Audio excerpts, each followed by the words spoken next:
Welcome, everyone, to the Wizard of Radical Self-Respect. My name is Jared Mello, and I'm the Shepherd of Black Sheep. To my right here is my buddy, Shadow the Night Owl. He is the spirit animal and the mascot of the show. I see Phil Bradley, Bethany, and Nanny Goat and D in the chat here. You can't help but to say Nanny Goat that way. It has to be Nanny Goat, or it just doesn't sound right.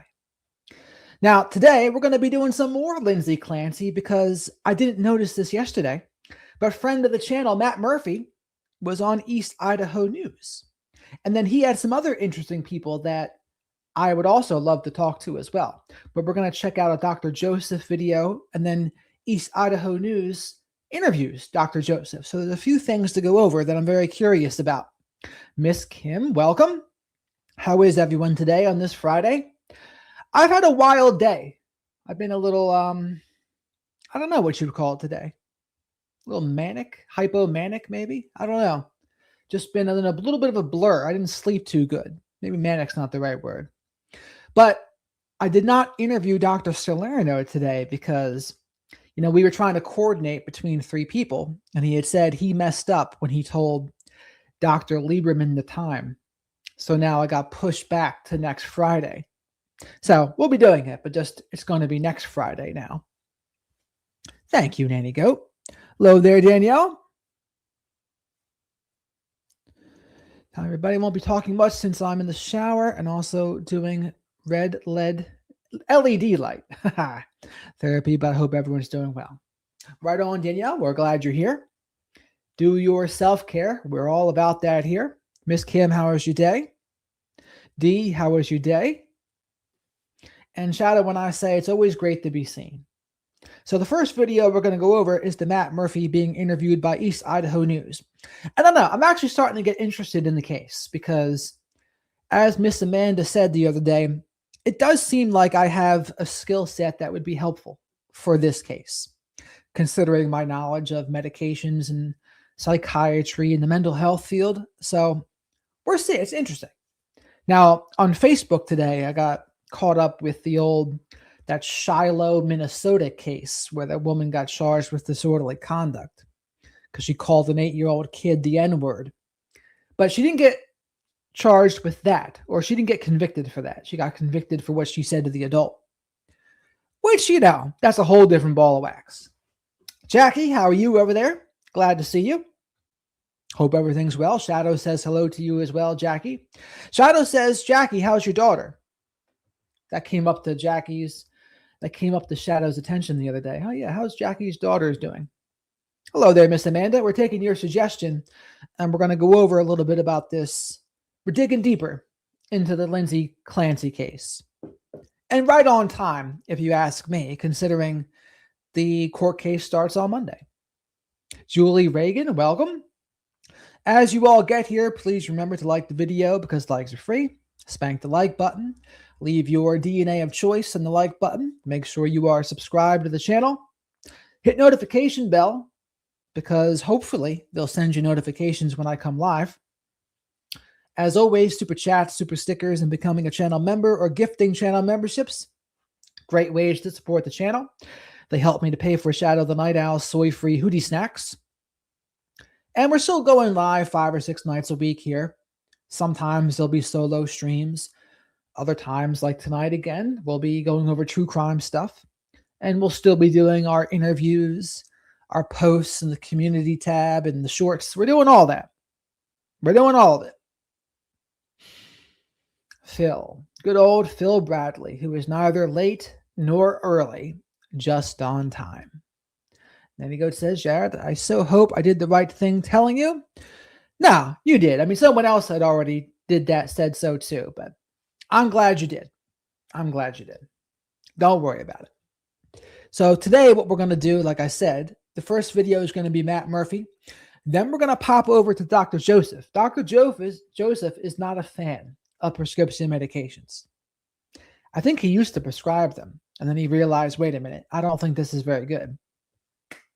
So we'll see. And I get what he's saying with this because psychiatric medications can be pretty powerful.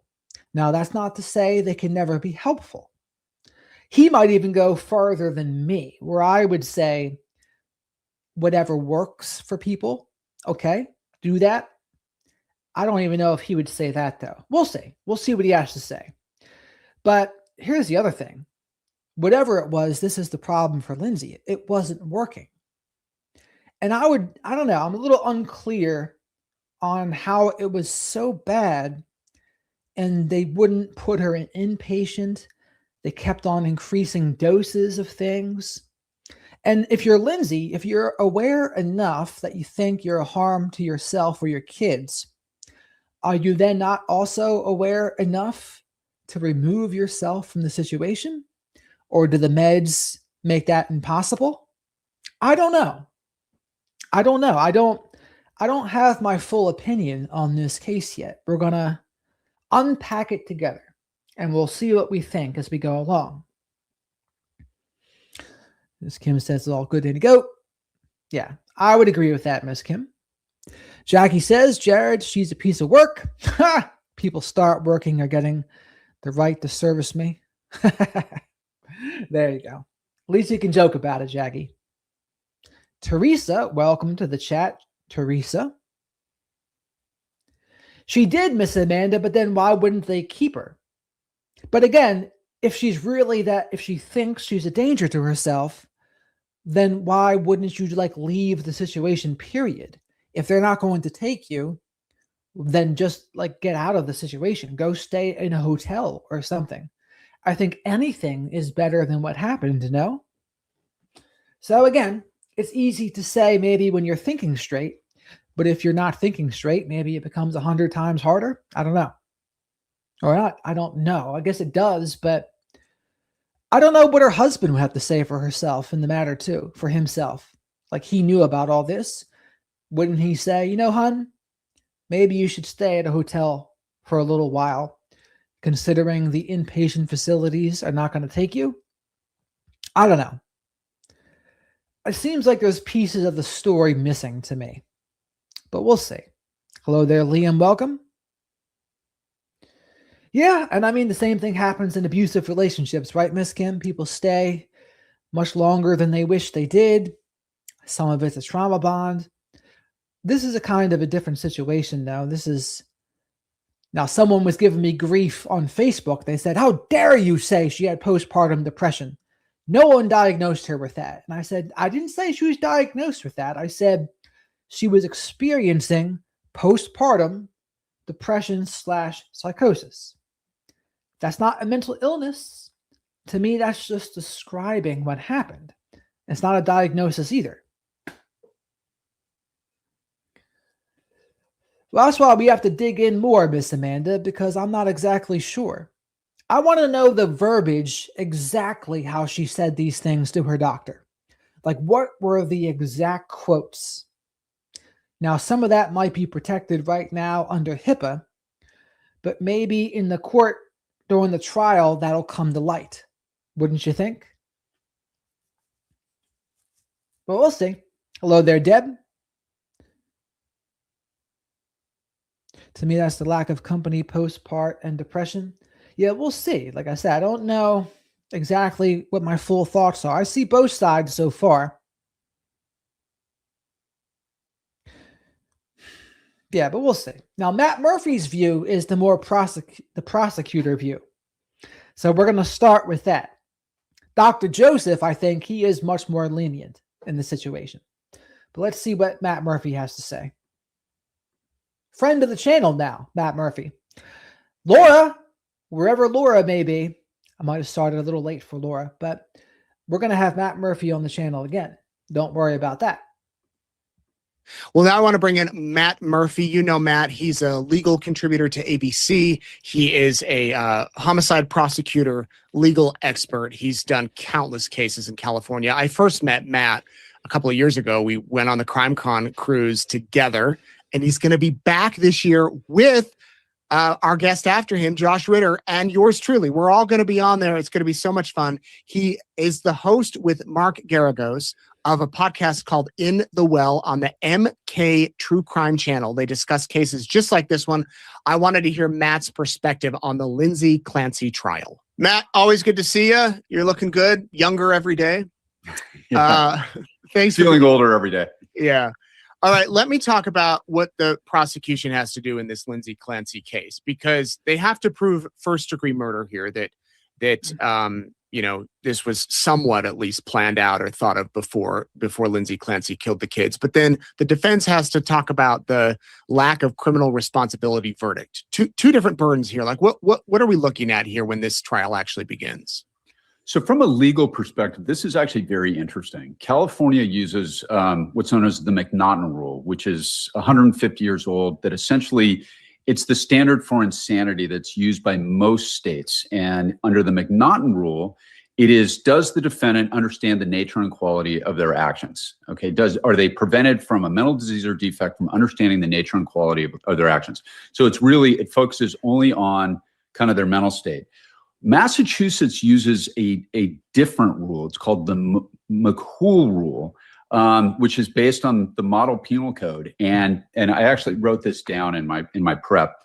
The burden remains with the prosecution. So in California, the burden actually shifts, and in most states, it will shift to the defense in a bifurcated trial. In other words, you do one trial with the same jury to establish what happened, like did the person actually commit the act?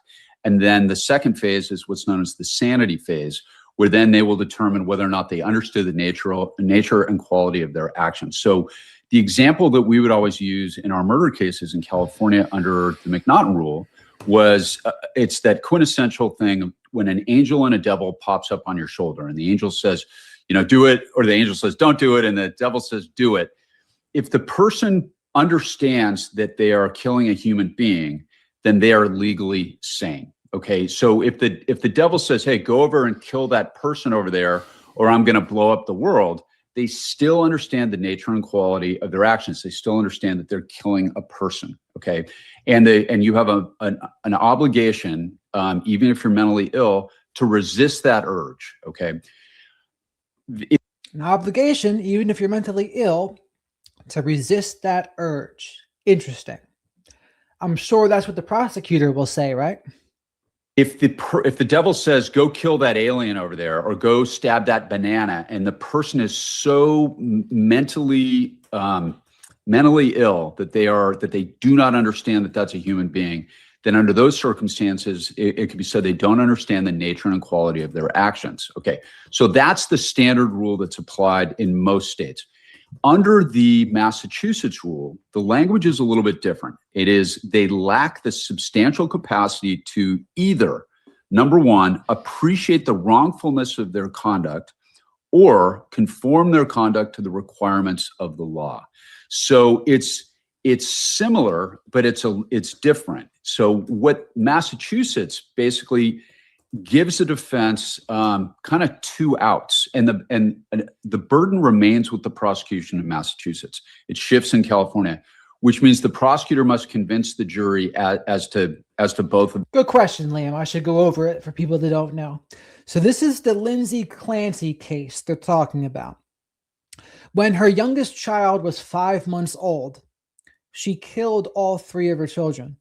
So the one was 5 months old, I think the other one was 5, and another one was 7. And she strangled them with exercise equipment.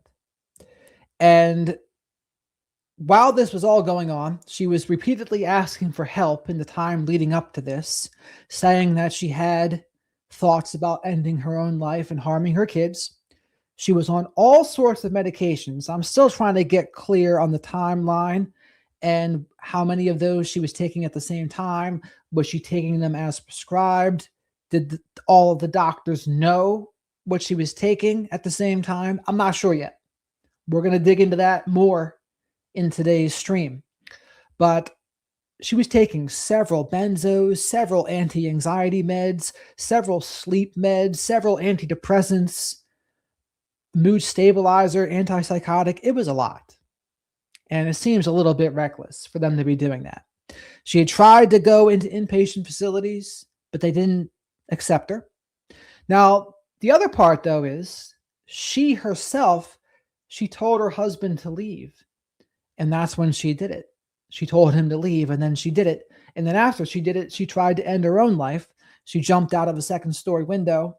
I think she attempted to slit her wrist too, but she didn't succeed, of course. She's now apparently paralyzed from the waist down. That's why she's in a wheelchair. But there's a lot of moving parts here. And I'm not an expert on this case yet. I don't know nearly as much about this case than I do, say, the Nancy Guthrie case. But I'm going to try to dig into this, and we're going to see. And we're going to go over it together, and we'll see. We'll see what unfolds here. Now, this is Matt Murphy. He's talking about what he sees from the homicide prosecutor lens. So he's coming at it from that angle. If we talk to a defense attorney, we'll get a different perspective, no doubt. These things. They got to convince the jury that she did it. I don't think that's in dispute in this case. But they also have to satisfy those elements as well, that she appreciated the wrongfulness of her conduct, as well as that she was able to conform her conduct to the requirements of the law. So one of the things that is very important for people to understand, and one of the challenges for the prosecution in this case, is separating the idea of mental illness from legal insanity. That is the challenge for any prosecutor under the McNaughton rule or using Massachusetts McCool rule. That is making people understand that mental illness is not the same thing as legal insanity. In other words, people are always cuckoo, crazy, loony. Virtually every murder is committed under extreme emotional stress. The drunken fight with somebody's spouse, the argument with the neighbor that's been driving them crazy for years. Almost all intentional homicides, where one human being kills another, are done where somebody could be said to be not playing with a full deck. Whatever clever euphemism we want to use, mental illness is present in many, many murder cases that still have complete legal accountability. Okay, so those things might be considered what's known as a factor in mitigation at sentencing for the court to consider, but that person is still legally responsible even though they suffer from mental illness. What's interesting about this case, and I don't think there's any real dispute, this woman was diagnosed with postpartum depression or postpartum related psychosis. So was she diagnosed with that? Or was she just experiencing that? Because again, there was a person on my Facebook that was ripping me for even saying postpartum depression / psychosis. And I was like, that's what the defense is saying. I think she was experiencing that. Now, was she officially diagnosed with it? I'd have to think she was diagnosed with something for her to be given all of those medicines, right? What was she diagnosed with? Matt Murphy says she was diagnosed with postpartum depression. Psychosis. Which is what the defense is asserting. And this is all very well documented. She was prescribed a battery of psychotropic medications, including Seroquel, Prozac, and a whole laundry list of other things. The question is, under these facts, to put it simply, did she know what she was doing? And what the prosecution is going to argue here is clearly she understood the wrongfulness because she essentially sent her husband on this errand to go and get food. And she had previously Googled. And that's kind of the thought I had too. If you didn't know it was wrong, why would you send your husband away? That's something the prosecution's certainly going to use, I think. Based on what I read, she did some research on how long he would be gone from the home. Another thing to keep in mind here is that, when we see strangulation on TV, and it's kind of the same with stabbings, and you see this over and over again, like somebody will get stabbed and then they're instantly dead. That's not how it works when somebody's really stabbed. Strangulation is probably the most intimate way you can take the life of another human being.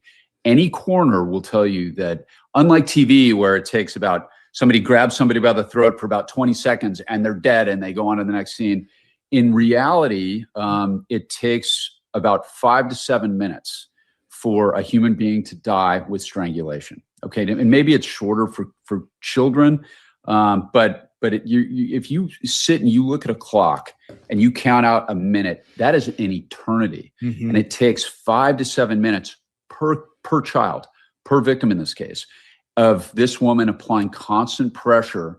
And remember, she is a nurse. She, in fact, ironically, she was a delivery nurse for, I believe, 9 years. Yeah. So this is something that she's going to be very well aware of. It takes a long time to strangle somebody.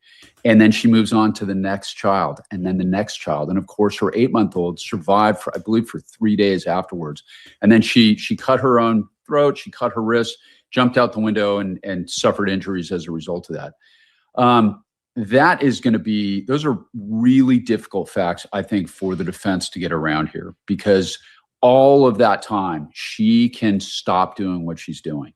I agree. It is going to be tough for the defense here. Now, the defense is going to have to lean into, she tried, right? She tried to do everything that she could. She did the right things. She was given and taking what the doctors were prescribing her, as long as she was taking them as prescribed, etc. And they all knew about what she was taking. But you would think with that, she was doing what she was supposed to do in that regard.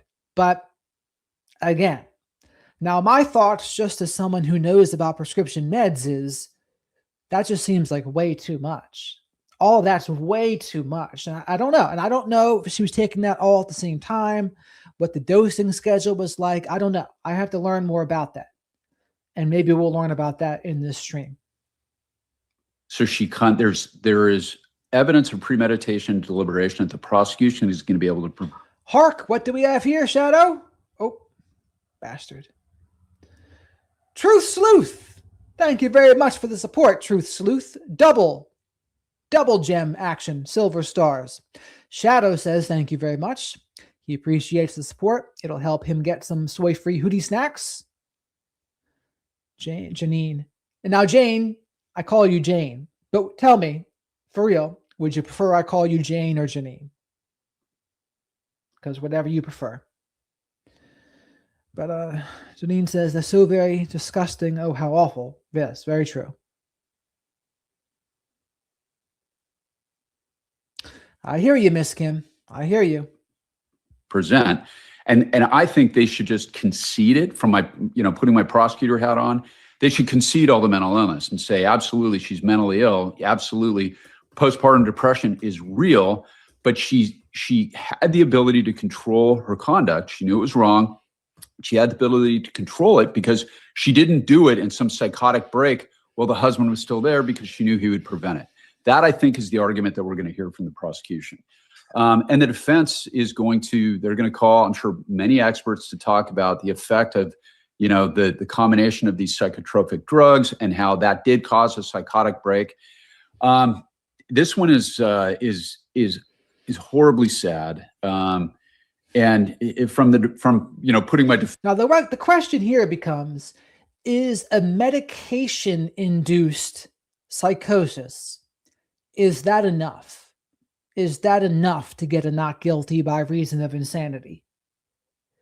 I would be very curious also with Andrea Yates, how that went down.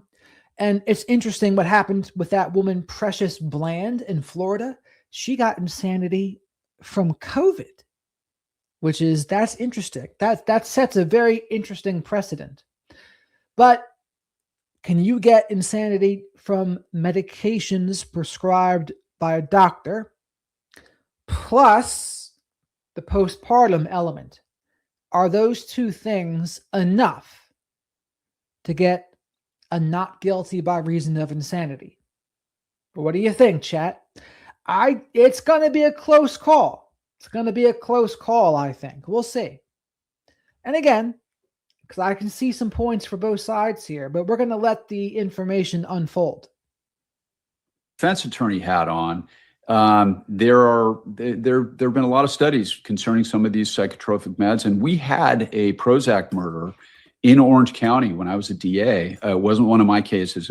It was handled by a colleague of mine named Jeff Robinson, who a woman killed her kids in Orange County. And Jeff, after reviewing everything, believed that it in fact was a spontaneous psychotic break on Prozac. Well, that's a good point, Miss Amanda, but we'll go over why that is. I'll show it for everyone. Miss Amanda says, this case is so backwards, she's guilty until proven not guilty by reason of insanity. Well, the reason that is because there's no doubt that she did it. Like often in these cases, there's a doubt that she even did it. But in this case, there is no doubt. So when that's the case, I mean, do you presume insanity? I don't know. I don't know if that's the right presumption. I'm not sure what even the correct presumption would be in this case. Because but the variable is different because she did it. Like she did it. And now it's just a matter of what are they going to rule it? Are they going to rule it triple murder? Are they going to rule it not guilty by reason of insanity because of medication and postpartum? I don't know. I do not know. I've never claimed to have all the answers, Miss Amanda. And they negotiated her plea in accordance with his belief, using that prosecutorial discretion. This case is a little different than that because there really is such strong evidence of premeditation and deliberation. So clearly she is not playing with full deck. Clearly she's suffering from severe mental illness, but the prosecution will argue, notwithstanding all that, she is still responsible for her actions because she planned it. She knew her husband would stop her, and then she took her own life. So the question the prosecution would have to ask themselves, and I learned this from Matt Murphy's book, the goal of the prosecution is not a conviction. The goal of the prosecution is justice.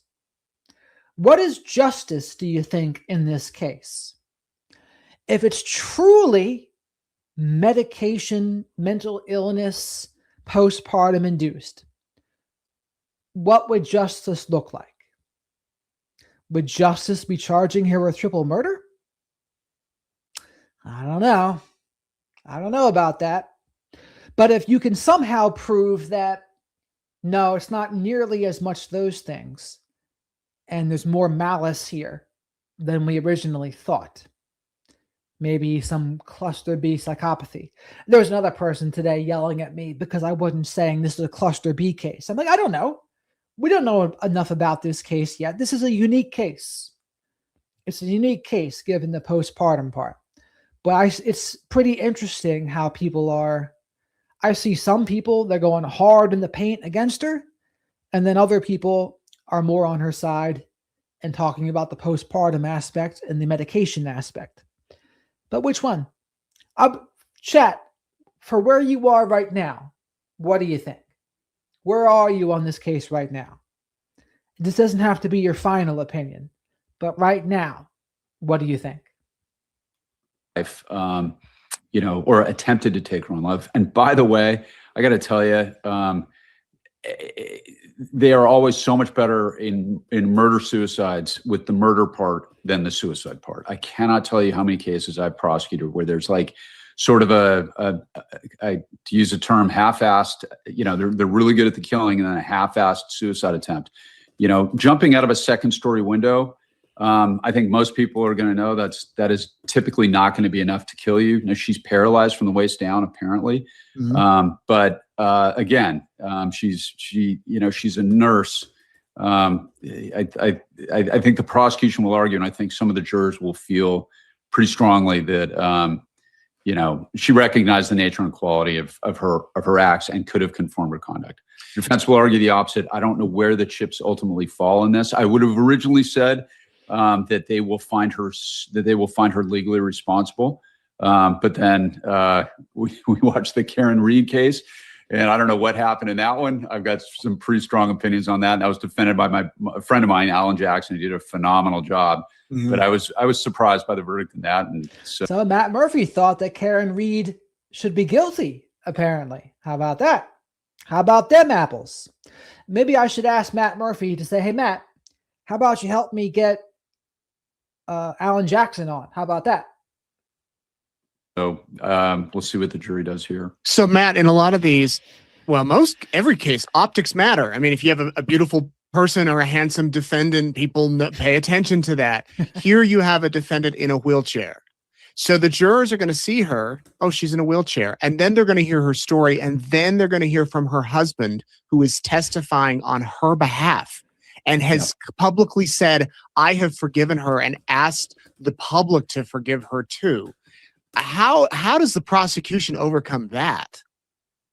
Well, he's going to be somewhat limited in some of that testimony in front of the jury. I don't think the court is going to allow him to say, I have forgiven her and I ask you to forgive her too. That's an appeal to sympathy. And the jury is not supposed to consider sympathy for her or for the victims. Sympathy is not supposed to play a role in the state of Massachusetts or California, or I think any other state. They will be specifically instructed. So he's not going to be able to testify to that. He will be able to testify very forcefully about the mental illness she was suffering from, the postpartum that she was suffering from. But again, it will be somewhat limited by the court, and it will be, I think, embraced by the prosecution. They're effectively going to say, absolutely, there's no doubt she was suffering from mental illness, but she still had the moral and legal responsibility to conform her conduct and not kill her kids. Any murder case where a child is the victim, they are the most emotionally difficult. Another thing is legally that's a little bit different in Massachusetts. The court has already ruled in this case they're not going to bifurcate the trial. So this is going to be one shot. It's going to be one phase where the jury will have to render their verdict. And bifurcate means breaking it down into a verdict and then sentencing into two parts. But now he's saying they're not going to do that in this case. It's going to be one part, verdict and sentencing. Boom. That's an interesting thing, because in a bifurcated trial, the jury can kind of exercise some of the emotions by finding somebody guilty, knowing that that person will suffer some sort of a legal consequence, whether they're committed for a while, there's still a conviction there. And then the second part is they can find them legally insane. This is more of my understanding here is that it's kind of a winner take all process. And that I think that presents some unique challenges for the defense, actually, because the jury, if they find that the prosecution does not meet its burden, then they will acquit her, I think, completely on everything, unless the court instructs on some lessers, but there's been no indication of that so far. So this is procedurally, it is going to be very interesting. It's going to be a very, very emotional case. People are split, but postpartum is a real thing. However, oftentimes it's a real thing, and it leads to abuse on the part of the person who's suffering from it of other people. And there are cases that haven't led to murder where people that are legitimately suffering from postpartum also become really awful in their treatment of others. And there's nothing worse than 3 innocent children losing their lives for this. So it'll be really interesting to see the way the jury sorts this out at the end. The defense wanted to bring in a woman who had experienced, or several women actually, who had experienced postpartum psychosis, but the judge ruled against that. So why do you think that the judge would not allow that testimony in? And is that interesting? That doesn't seem very good for the defense, that they wouldn't allow 3 women that experience postpartum depression or psychosis. Does the judge think that's a ploy for sympathy? Well, let's see what Matt Murphy says. An advantage for the prosecution? Well, that's a good ruling for the prosecution, and I think it's the right call by the judge. The prosecution has the burden, but they also represent the people of the Commonwealth of Massachusetts, and they also have rights, and they have a right to a fair trial as well. And in California, we call it a 352 analysis, but every state has some version of the same thing, and that is, does the probative value of this proposed evidence substantially is it substantially outweighed by the prejudicial effect? So in California, we would call that a 352 ruling. Massachusetts, they call it something else, but it's effectively the same thing. What the court found was that what somebody else suffered is is not really relevant to what this woman individually was going through on the day that she murdered her 3 kids. And you could line the hallway with 100 people that have suffered from very real postpartum depression or postpartum psychosis. But another thing, I guarantee none of them have murdered their children either. So, that's a tough thing. There's also, there's a concept of homicide, as a certain branch known as filicide, where one parent murders the children to get back at the other parent. And I don't know enough, and I haven't read enough on this case to know how this couple was, how their marriage was, if they're getting along. But that's another thing that, if you let in too much of that evidence, you kind of open up the door in the way of precedent. And what is interesting is the guy, her husband, left, I guess, not too soon after this. This happened in 2023. Now it's 2026, and he's remarried. Understandable. But also, Shadow wants to remind you all to like the video because likes are free. Smash the like button. Leave your DNA of choice on the like button. Make sure you are subscribed. Tell a friend or 5 if you think they would fit in around these parts about the flock of black sheep, because we do have an amazing and supportive community here. What else? Super chats, super stickers, and becoming a channel member or gifting channel memberships. Great ways to support the channel.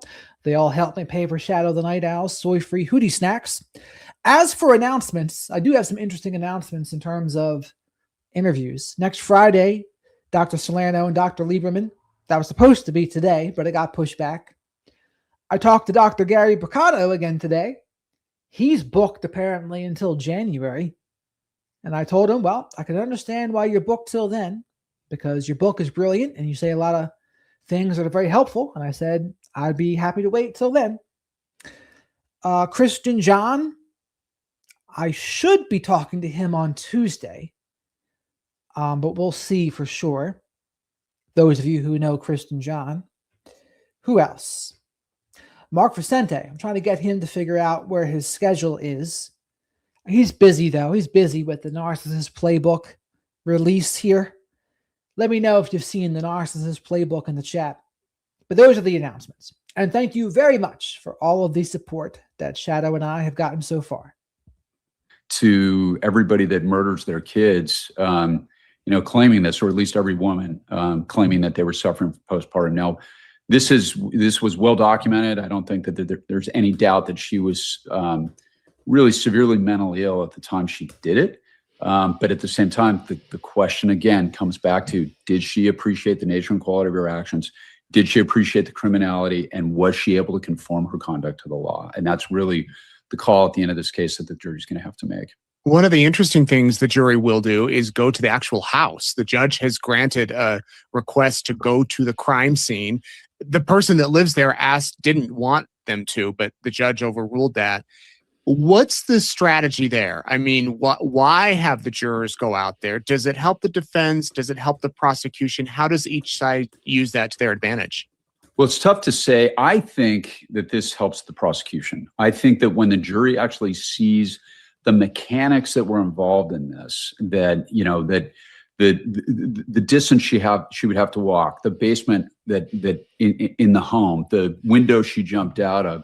I think that what the takeaway is going to be for the jury here is how much time this took and the amount of planning really that was necessary to effectuate these 3 murders. And that's I think that breaks for the prosecution at the end. However, we've seen other famous cases like OJ, where they did a jury viewing of OJ's home, and that broke for the defendant in that case. Somewhat controversially, the way they decorated the home, the argument was to appeal to the demographic makeup of the jury. But I think on this one, my guess is that that's a fact that will be in favor of the prosecution. Whether that makes a difference one way or another, it's hard to say. But I think that one goes. That's going to help the prosecutor more than the defense.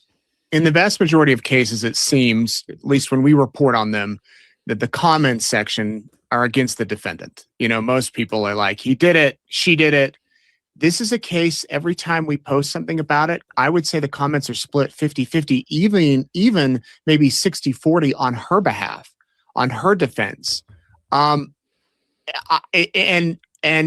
I think that maybe there might be different obstacles for the prosecutor to have to overcome, or do they simply just stick to the facts and, like you were saying, say that she was criminally responsible despite her mental status? Well, I think that a lot of the comments, when it comes to prosecuting murder cases in the world of mental health, it is a very complex labyrinth of different rules in different states, and like just the language in this. Whether somebody lacked the substantial capacity to appreciate the wrongfulness of their conduct. That's a mouthful right there. What exactly does that mean? They lack the substantial capacity.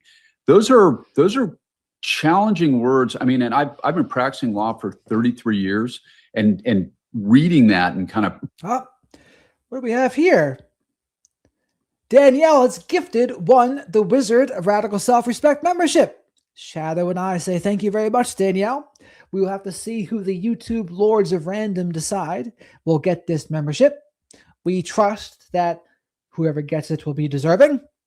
And then what I thought yesterday is, because Laura was giving some yesterday too, the people who are meant to get them will. And maybe they're supposed to have a little bit of the flock of black sheep in your life. So thank you very much for the support, Danielle. Shadow and I appreciate it. And someone will have to let me know. Look who it is. Livin's back in the chat. Love how green the chat is. Make sure you all liked. Amen, Livin. Good to see you, my dear. Prepping a little bit on this case, that is kind of a head scratcher for me. And I've prosecuted murders where the defense was insanity. I'm very well versed with McNaughton rule and the variations, and that's tough, right? So I think a lot of the comments are from people that you might have some sympathy because it's an awful thing. She must be crazy, but don't understand the difference between somebody being mentally ill and somebody who is legally insane. And that really is the name of the game on cases like this. The jury at the end of this case will understand very clearly, if the prosecution does their job, that there's a huge difference. That almost everybody who commits murder is mentally ill in some way or another. So Desert Holly got the membership. Thank you very much for that, Danielle. Also, TLDR for Livin. Lindsay Clancy killed her 3 children. There's no questions that she did it. The question is, will she get a not guilty by reason of insanity, or will she get murder of her 3 children? Now, there's variables, of course, postpartum depression / psychosis. She was asking for help a lot. She told doctors that she thought she might harm herself or her kids. She was on many medications. One would argue probably too many medications. She wasn't allowed to be inpatient somewhere. That was wild. I don't know why, but they didn't accept her. Now, on the other side, though, the prosecution side, I would say she did tell her husband to leave, and that's when she committed the crime, strangled them with exercise equipment. Then she tried to end her own life afterwards, unsuccessfully. And Matt Murphy said he's seen that a lot in the murder attempting to end your own life. The murders are successful, but not the ending of your own life. But that's where we are with it. I'm not sure exactly what my opinion is on this yet. I'm still learning about it, and I'm taking it in. That's why they commit a murder, right? Like they're either overwhelmed with anger or jealousy, or they're so drunk they have a hard time appreciating what they're doing. That's been, 95% of all murders throughout human history. A very small percentage are like mafia hitmen or drug dealers killing each other or serial killers. That is a minuscule percentage of all homicides. So everybody nobody is quote unquote playing with a full deck. They're all kooky, loony, whatever. That's the distinction that I think the prosecution is going to have to hammer home and really focus in on those words. Did she appreciate the wrongfulness of what she was doing? Well, she waited for her husband. She even kind of lured him away. She sent him on this errand. She'd premeditated it. She'd Googled how long it's going to take to get there and get back. She sprang into action. She went about strangling the kids with all that time. Clearly she knew that these were human beings. Clearly she knew that they were her children. Clearly she understood that. And then, I think the prosecution's going to argue she'd made the decision anyway. She was going to kill herself and she was going to take her kids with her. And, I think that there are very strong arguments once the prosecution establishes the law that you can be mentally ill and still be criminally responsible for what you do. I think that is where the argument's going to get interesting, and we'll see how they do. Matt, where can people find your podcast? So I have a podcast with Mark Aragos. I'm sure we'll talk about this case at some point. It's called In the Well. It's on MK True Crime. You can find it on YouTube, Sirius Radio. We just started it, and we're coming up. It's been a lot of fun. Anybody can follow me on my Instagram, Matt Murphy Law. And I wrote a book called The Book of Murder. I got another one that I just submitted, working title. And in fact, if anybody wants to DM me of your viewers, working title is Sex and Psychopaths, Prosecuting the Modern American Serial Killer. Working title. So if anybody hates it. That's book number 2 for Matt Murphy. I'll have to be sure I read that and then have him back on the show for that too. Let me know if anybody loves that. Please let me know too. I answer all my own DMs. All right, put a comment down below. Those of you watching, you can put in the comment section yes or no. Should you use the title or not? And if you haven't signed up for the Crime Cruise, we're going to be there again, Matt. A repeat from last time. I can't wait. And by the way, let me just plug our friend Josh Ritter, who I think is going to be on. Yes. Yep. In prepping this, in the world of like analysis and everything that's available, I really like Courtroom Confidential because I can listen to Josh. Josh does such a good job of breaking down these issues and prepping for this, and I'll do it again on cases in the future. It's just a great place to get information. Josh really knows what he's talking about, and he has a very, very measured view, and he's the real deal. They end those super Great quick. call.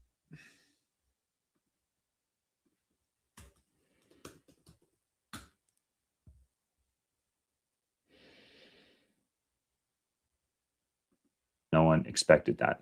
On January 24th, 2023, Lindsay Clancy from Massachusetts took the lives of her This is Dr. Joseph.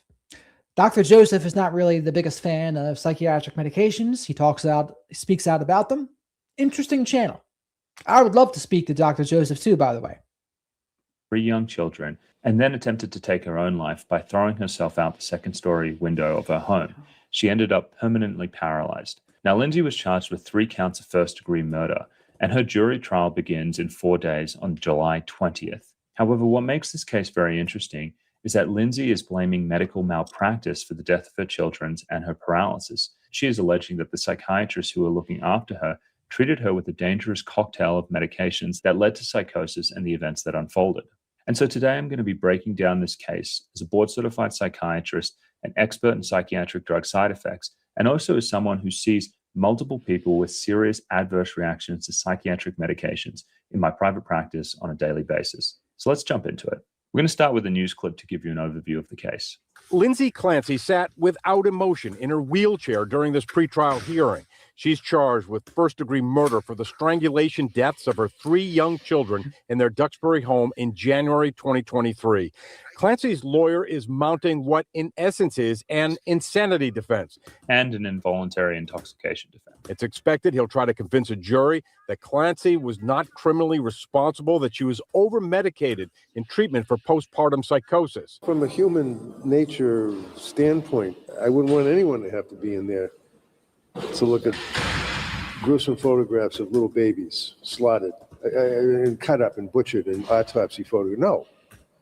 But that's what they want to do. So that's part of a trial. We'll make a decision if she's going to have to sit there through it. This trial is expected to last 4 to 6 weeks. Jury selection is slated to begin on July 20th. Okay, so let's jump into some of the details of what actually happened in this case. And what I'd like to share with you off the bat is when you're assessing for involuntary intoxications, essentially a defense that the drug made you do it, you are always going to be looking for alternative explanations for the behavior. Now, in something like murder, what are the alternative explanations? Well, the person had a past history of aggressive behavior. Maybe they were abusive. Maybe they had problems with alcohol. Maybe they had severe unstable mental illness. All of those things could play into it. Now, what's interesting about Lindsay Clancy is she had none of these things. She had no prior history of severe mental illness. She had a few episodes of mood instability following the birth of her first two children. However, aside from that, she was a doting and loving mother of three. She was a wife. She was a nurse, and she never had any of these problems. She didn't even take psychiatric medications previously. So essentially, the prosecution, who was going to try and pin. So again, she wasn't taking any medication previously. And then there's a list of 12 to 13 medications that she was taking in that short time. It just seems like way too much. I don't know what her doctors were doing in this case. I mean, what else does she have to say? If she's saying she wants to harm herself and her kids, what else does it take? What else does it take to be an inpatient? Now, maybe she didn't say that, because I didn't hear anyone say, like, I heard that's what she said, but has anyone actually seen proof that's what she said? I don't know.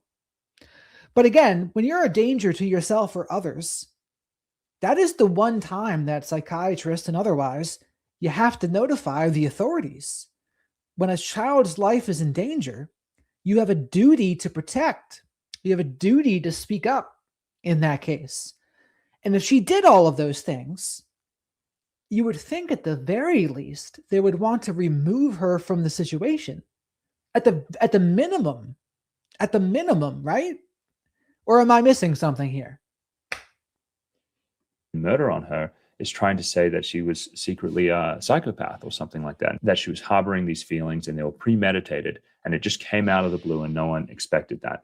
I think that's actually a pretty weak case. And what I want to do with you now is actually go through the argument her lawyers are putting forward for her malpractice case. So let's jump into it. Okay, so this was filed at the start of this year. Okay, so we're going to bring here. So after the birth of her third child, she went into an episode of postpartum anxiety and depression. Recognizing that something was wrong, she went and reached out to her doctor, Dr. Jennifer Tufts online, who put her on Zoloft. And then Lindsay experienced a severe adverse reaction to this. She did not sleep for 48 hours, had racing thoughts, worsening anxiety, and felt awful. This was a dramatic departure from previous sleep patterns and an obvious warning sign of medication-induced activation consistent with bipolar disorder. So something you're going to see about this case is that her current experts on her side are actually saying that she had bipolar disorder as evidenced by some mood instability that she had during the postpartum period of her two earlier children. And this can make sense because the case that they're trying to make is that she got put on these SSRI medications and they essentially triggered mania and psychosis. And if we come over here to the label. And so, yes, SSRI, SNRI medications, or the other one that starts with an N, norepinephrine dopamine reuptake inhibitor, whatever they're called, all of them can trigger mania or hypomania in someone that has bipolar or bipolar type 2, or the least severe is called cyclothymia. So it's common knowledge that if you have one of those three, you at the very least need a mood stabilizer or antipsychotic if you're going to be given an antidepressant, because your antidepressant can be stimulatory. Stimulants can trigger bipolar disorder or make someone rapid cycle. That's what it can do. So this is what, I know this. So certainly the doctors should also know this. Of an SSRI medication, Zoloft, what we can see is this is already a recognized risk, that the drugs can cause activation of mania and hypomania, and that you should screen patients for any personal or family history of bipolar disorder, mania, or hypomania. So you're aware of this and you can quickly either avoid the medication or stop the medication if it's worse. Now, her defense experts are essentially making the case that that didn't happen. However, there are quite a few other things that can cause these problems, and I see them in my practice. These SSRI medications can be quite neurotoxic to people. It's not common, it's fairly rare. But quite frequently, I have people come in and they're exposed to an SSRI for a few days, and it causes a whole host of problems. They can have visual problems. Sometimes they get ringing in their ears. Sometimes they can have confusion, and mood instability. It's almost just like a neurotoxic reaction that hits the brain. Now, a lot of doctors look at this as something called serotonin syndrome, but generally that's not diagnosed unless someone has a lot of like blood pressure problems and sweating and frank confusion. And so it's often missed, but you actually see these minor toxic reactions fairly commonly. And after you get one of them, you can have this fallout effect where for multiple months afterwards, they have nervous system instability, they respond poorly to medications, drugs make them worse, and essentially they can have mood instability and psychosis as well. And that's something that I'm not seeing in this document, but it's something that I have seen in a lot of my patients, which I know can happen. And just so you know that this isn't just me, we're back over here at the drug label now, looking at the adverse reactions that occurred in less than 2% of patients that were treated with Zoloft. And if you come down here to nervous system and psychiatric disorders, they observed ataxia, so that's unsteadiness walking, coma, convulsions, decreased alertness, lethargy, syncope. For psychiatric disorders, there was aggression, bruxism, which is teeth grinding, confusional state, euphoric mood, and hallucinations. And so these are all things that the manufacturer found during the clinical trials. And so the drug companies are also seeing the same thing. Now, jumping back over here, another thing that I want to show you is that when her dose went from 25 to 50, that made things worse. Now, in drug safety, we call that a dose response reaction. And so if you're feeling bad on a drug and you go up on the dose and it makes you worse, that's a pretty good sign that the drug is responsible for making you worse. And so I just want you to remember that, because what happens after this is very interesting. She goes back to the doctor, and the doctor essentially discontinues the Zoloft and prescribes a cocktail of medications for sleep. However, even after stopping the Zoloft and starting these other medications, she still has profound insomnia and distressing cardiac palpitations. Again, for me, this seems to be a sign that she had a toxic reaction initially to the Zoloft, and now it's causing some global problems. That's why. See, Zoloft, I had been given Zoloft for 1 week, maybe 22, 23 years ago, and I hated it. It was not for me. It made me feel worse than ever. So for me, I did not like it. But let's see more. This is the part I wanted to learn about, right? Exactly the specifics of the medication. You're having heart palpitations, insomnia. I know it's not in here, but she may have had some visual problems, some ringing in her ears, different things like that, all signs of a neurotoxicity. She ends up going back to the hospital, and the doctor prescribes her trazodone for sleep, but that's not helpful. Again, once someone's had a neurotoxic reaction, they typically do not respond well to additional medications. Out of desperation, her mom, who is a nurse at a different local hospital, the South Shore Hospital, she contacts their perinatal behavioral health program, asking for additional help. And that's where she meets nurse practitioner Paul, who prescribes Prozac. Now, here is why this doesn't make any sense. If you had done a proper history, you would say, okay, well, there's this dose response reaction to the Zoloft that made her worse. I'm probably going to avoid drugs from a similar class. Remember, Zoloft and Prozac, they're in the same class of medications. SSRI medications. And so if someone's having a neurotoxic reaction to an SSRI, you're not going to expose them to another one, because that can further irritate the nervous system and make her worse. And so here's what they find happens afterwards. After merely 4 days on Prozac, Lindsay reports that the medications intensify her insomnia. She immediately informs her providers, and the Prozac is discontinued. This was the second antidepressant that caused activation and worsening insomnia, a critical red flag for bipolar disorder the providers failed to recognize. That's a common knowledge indicator of bipolar disorder, though, right? If an antidepressant is giving you mania and insomnia, that means you have more bipolar-like symptoms, is what that means. And none of them recognize that, and they failed to recognize it? What? Here's the other thing, though, about nurse practitioners and some psychiatrists. You can't underestimate this part. Arrogance, hubris, and sometimes narcissism.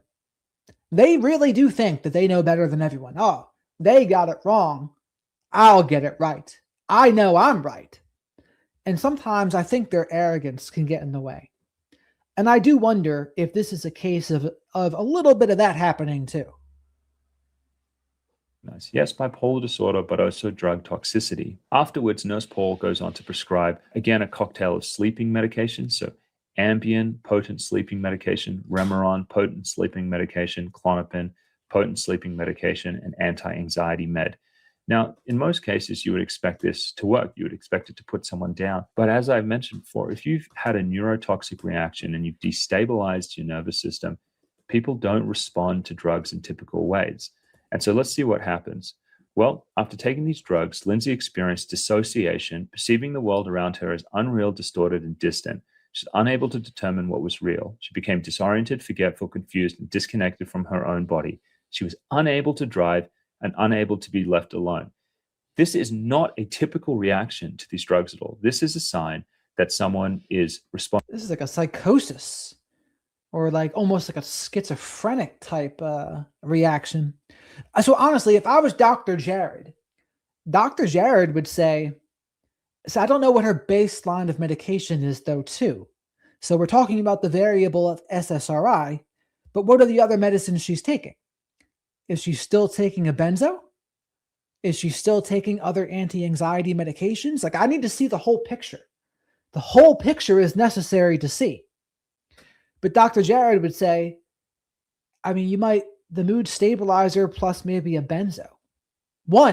Just one at most. Get rid of the stimulatory stuff. Mood stabilizer and maybe something mild for anxiety. Simplistic. Marcus Aurelius, simplistic, as Hannibal Lecter said to Clarice Starling.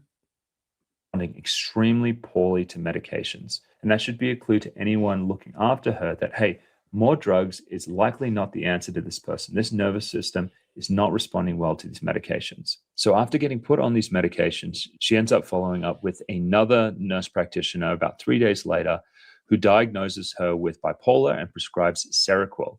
Now, most people would... Seroquel, something I've also been on. That's an antipsychotic. Makes a lot of people gain weight. It also helps people to fall asleep. Expect, hey, you've got the diagnosis right. Bipolar disorder, and Seroquel is FDA approved for bipolar disorder, along with a lot of other antipsychotics. Okay, we've got the right drug now. Shouldn't this work? However, look at what happens. After starting Seroquel, Lindsay's condition took a dramatic turn for the worse. She developed suicidal ideation and began experiencing what she describes as intrusive thoughts, which were auditory hallucinations. The voices said, I will not be the same. I want to die. She communicated her escalating internal turmoil to her husband, parents, and providers. She described her emotional state as emotionless and like a zombie, attributing this profound blunting to Seroquel. On top of this, she ends up losing 15 pounds, has no appetite, and is experiencing panic attacks and confusion, and has a lack of attention over several. Now that's a very interesting reaction to Seroquel. More panic and weight loss. That's a very interesting reaction indeed.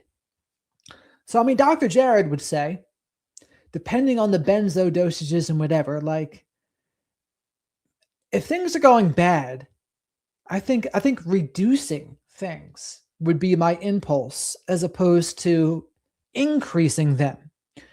I mean, you want to get to some kind of baseline. Like, and maybe if that takes a reset, that takes a reset. And then when you get to the reset, you can take it from there. But it sounds like initially she would need something like a Zyprexa. And I don't say that very lightly, by the way.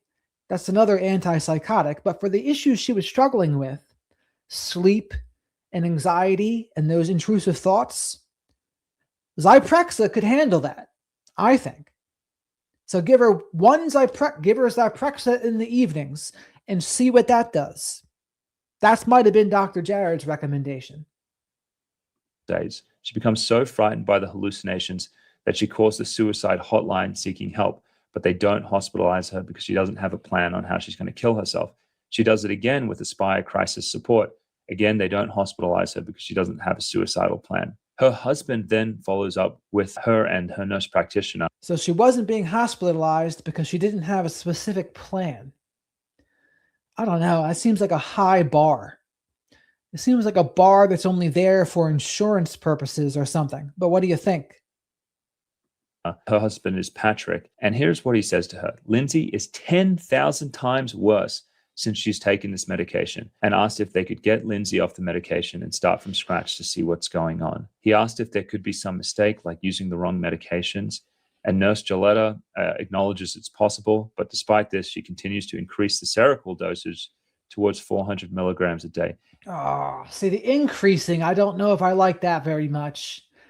If you take something and it makes things worse, it's like your impulse to say, you need more of that. That's making you worse. Or do you say, no, you're not really having a good reaction to this. Let's pump the brakes here and try to get you off. Now, this is just absolutely heartbreaking what is going on here, because the intuition of the husband and the intuition of the patient is correct that these drugs are actually hurting her. You know, she has this initial bad reaction to the Zoloft. She's destabilized. And it's almost like every time she gets exposed to another one of these drugs, because she's had this toxic reaction, they're making it worse and worse and worse. I see this a lot in patients with protracted withdrawal injuries and bind. These are different adverse psychiatric drug reactions. Shadow wants me to remind you all, if you find this interesting and you like our commentary on it, remember to like the video because likes are free. Spank the like button and leave your DNA of choice on the like button. Subscribe to the channel if you're not already. Say hello to the flock of black sheep in the live chat. And as always, the super chats, super stickers, and becoming a channel member or gifting channel memberships, great ways to support the channel. Shadow doesn't really like prescription drugs, but he is very hormone conscious. So he likes his soy-free hootie snacks. I am the same way. I don't like prescription drugs. However, I do like keeping my hormones and neurotransmitters and amino acids in check, which cause essentially nervous system damage. And after they happen, every time you take another medication, it causes a quote unquote kindling reaction, which is essentially further damage to the nervous system. Because once you destabilize the nervous system, additional drugs often make it worse. And so this nurse doesn't pick up on it. They have this kind of this sense that, hey, you know, better be safe than sorry. You know, let's just use more medications. And they end up increasing the amount of the drug. Patrick then calls the nurse's office to report that Lindsay had a devastating week. It was the worst day for Lindsay. She had horrible thoughts all day, auditory hallucinations every day, felt debilitated, not interested in anything, can't get out of bed. The hallucinations are now loud. So one thing to note is I'm seeing her say things about harming herself, but I've yet to hear something about her harming her kids. Have you? I mean, again, here I'm right as I said it. Lindsay told her husband, Patrick, I have thoughts of harming the kids. She also told her mother about these thoughts. Because she was in a psychotic state, Lindsay also had paranoid delusions that people could hear her thoughts and that she would be locked in a hospital and have her children taken away. Lindsay's escalating suicidal thoughts prompted a visit to the Massachusetts General Hospital emergency room on December 20th, 2022, where she sought help. The ER suggested either admission to McLean Hospital or the partial hospitalization day program at Women and Infants Hospital in Rhode Island. Well, that seems like a good suggestion. Well, I wonder what happened to that. And continued all day saying, I will never be the same. I'll never be me again. You are damaged. You'll never be the same. The only option is to die. So this is someone who is having a severe toxic reaction to medications at this point, and she's essentially being tortured. She goes on to tell her husband, I have thoughts of harming the kids. She also told her mother about these thoughts because she was in a psychotic state. She began to have paranoid delusions that people could hear her thoughts, and then she would be locked up in a hospital and have her children taken away. Now, this can be like a real stretch for some people, that it's like, okay, yes, you can be confused, you can have these adverse reactions, but at what point, like, does it start to become like homicidal? And I've followed a lot of these cases. The one that comes to mind was, I think it was a California woman who was smoking cannabis, and sometimes this can cause these delirious type reactions. But I've also seen this in my own practice. You actually feel like you descend into hell. When you're in a state where your brain is dysfunctional and you have severe anxiety, you're constantly in a negative mood state, you haven't been able to sleep, you sometimes feel possessed, almost like possessed by a demon. And you hear these voices, and you start to hear voices that are saying, you know, the only way that you're going to get out of this is if you kill yourself or if you kill other people. And you can be completely consumed and taken over by these delusional, delirious, fever dream type thoughts. And so that's what happens. Shortly after this, Lindsay ends up being hospitalized at McLean Hospital. Now, this is Harvard's hospital. This is the best psychiatric hospital in the United States, supposedly. And the doctors there advised Lindsay to stop the Seroquel and the benzodiazepines, and they prescribed trazodone for sleep. And a few days later, Lindsay asks if she can go home because it's her daughter's birthday, and they allow her to go home. And potentially she may have gotten better at this point if she wasn't started on additional medications. However, she ends up seeing Dr. Goodhart from McLean, who speaks to her for only 10 minutes and offers her more antidepressants. They suggest amitriptyline to her other doctor, Dr. Tufts, who ultimately prescribes the amitriptyline to her. Now, again, this is crazy. And all of this seems like she should be under supervision at an inpatient facility or something. If she's this bad, she shouldn't be home. Like, you should be hospitalized, no? You know, this person has had 2 bad reactions to antidepressants that are clear, you know, the Zoloft, and then also the Prozac, and then she was also on the Seroquel. And now they put her on another antidepressant, amitriptyline. And this really sets the stage for what happens next. Because after she starts the amitriptyline at 10 milligrams a day, she still doesn't get any better. And then Dr. Tufts, her psychiatrist, increases the amitriptyline to 20 milligrams per day, and that makes her worse. And this is the day before she ends up killing her children. And so an increase, double increase of the medication the day before it happens. I'll tell you what, though, it just also sounds like too many of our mental health professionals, nurse practitioners, psychiatrists, their go-to is just medicine. Their go-to is prescription drugs. And it's like, is that always the best case? I mean, you can make an argument that with severe enough mental illness, you splice it wrong with these hardcore prescription medications, you can make it worse. I mean, it's like, how did humans survive without all these prescription drugs? Keep in mind, these prescription drugs have only been around the last 100 years, if that. I mean, there was like cocaine and heroin. They were considered prescription drugs in the late 1800s, I believe. There's opium. But these other kinds of prescription drugs, they're relatively new. I mean, and I think personally, a lot of the things that we need is already on the earth, by the way, whether they're vitamins, plant medicines, even things like kratom. Like, anyone knows what kratom is. Like, even kratom could have flattened out the crazies. And again, people might say, well, kratom could be addictive. Kratom could be a problem too. But it's like, well, in comparison to what she was on and then what ended up happening, how bad could it possibly be? I just think plant medicines don't alter the brain as drastically. And I mean, there's some school shooters out there as well, by the way. A lot of them were on SSRIs. Is that a coincidence? I don't know. I'm not ruling it out. I'm not ruling it out that sometimes these medications are too powerful for their own good. And when someone's having some issues, you add one of these prescription medications, and it's a roll of the dice if it helps or not. And here she's on all different kinds of medications. Like, my rule for supplements too is isolate the variable, one thing at a time. And I only suggest taking supplements that are one ingredient at a time, so you know what's doing what. That's the way that's how important it is. Now, granted, Shadow and I are pretty sensitive to it all, so we notice. But overall, I'm just pretty grateful that I found something that worked for me, because I hear stories like this and I'm like, yeah, I get it.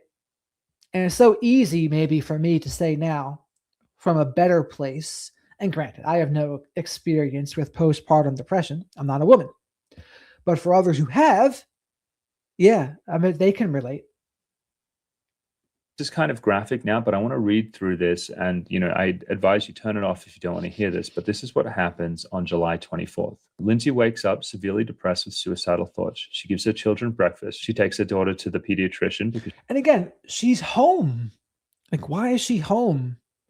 Why is she there still taking care of the kids? If this is what's happened up until this point? That seems like an oversight For sure. She complained of a stomach ache. She goes home. She goes to the backyard with the children. They build a snowman and they send a picture to Patrick and her mother. She begins to experience suicidal hallucinations all day nonstop. Later in the afternoon, the voices begin saying, "You should harm the children." Lindsay thinks about dinner and realizes that she hasn't prepared anything. And so she asks her husband about takeout. Now, this is like what the prosecution says. This was a premeditated thing because she told her husband to get out of the house and get takeout. I think this is like such a big stretch, in the context of everything going on, to make this case that she'd been secretly thinking about this for a long time. It goes on to say this: as soon as Patrick left to pick up the food, there was a loud, demanding, repetitious voice. "This is your last chance. Kill the children so you can kill yourself. This is your last chance. You have to kill the kids so you can kill yourself." The son of Sam said that there was some sort of dog that told him to kill people. That was the son of Sam's excuse. Didn't work for him. Lindsay felt a force overcome her. Lindsay experienced command auditory hallucinations. A demanding, powerful male voice explicitly ordered her. She felt an overwhelming, irresistible compulsion to comply, entering a dissociative, dreamlike state where her physical actions felt utterly disconnected from her conscious volition. She perceived her body was just acting and she was merely watching herself do it. She reported she had no choice but to follow these compelling directions. She described, "I lost all control. My body started acting without control on my part. I was just following commands." She then proceeded to strangle each of her children, uttering, "Go to God, baby." Following these acts, she undertook a severe suicide attempt, ingesting a substantial quantity of various medications, self-inflicting lacerations to her wrist and neck, and jumping from a second-floor window approximately 20 feet to the ground below. That's brutal. Did you see that? Rewind it real quick. Lindsay proceeded to, this is a trigger warning. Lindsay proceeded to strangle each of her children, uttering, "Go to God, baby." Kind of reminds me of the scene from the movie Downfall, where, what's his face? Joseph Goebbels' wife killed all 6 of their children in the bunker. And maybe said something similar herself. But she wasn't mentally ill. She was just ideologically captured. And she didn't want to live unless the Nazi regime, whatever you would call it, was still in existence. Following these acts, she undertook a severe suicide attempt, ingesting a substantial quantity of various medications, self-inflicting lacerations to her wrist and neck, and jumping from a second-floor window approximately 20 feet to the ground below. Lindsay suffered catastrophic injuries, including a thoracic spinal cord injury resulting in permanent paralysis below the sternum. She also suffered multiple closed fractures of her cervical and thoracic vertebrae and multiple rib fractures. Cora and Dawson died on January 24th, 2023. Callan succumbed to his injuries and died on January 27th, 2023. Lindsay consistently maintains her actions were compelled by a hallucinatory voice, not a conscious decision, and expresses profound, enduring love for her children. So, if that's all true, I mean, she must just be out of sorts, devastated, out of sorts, more depressed than ever. Now, the question now would also be, what is she on now? What are they doing for her now? Right? Is she in the hospital now? Is she in a prison now? A county jail? I think she's in a hospital, though, isn't she? Or I don't know. Actually, I don't know where she is now. Where is she now? But and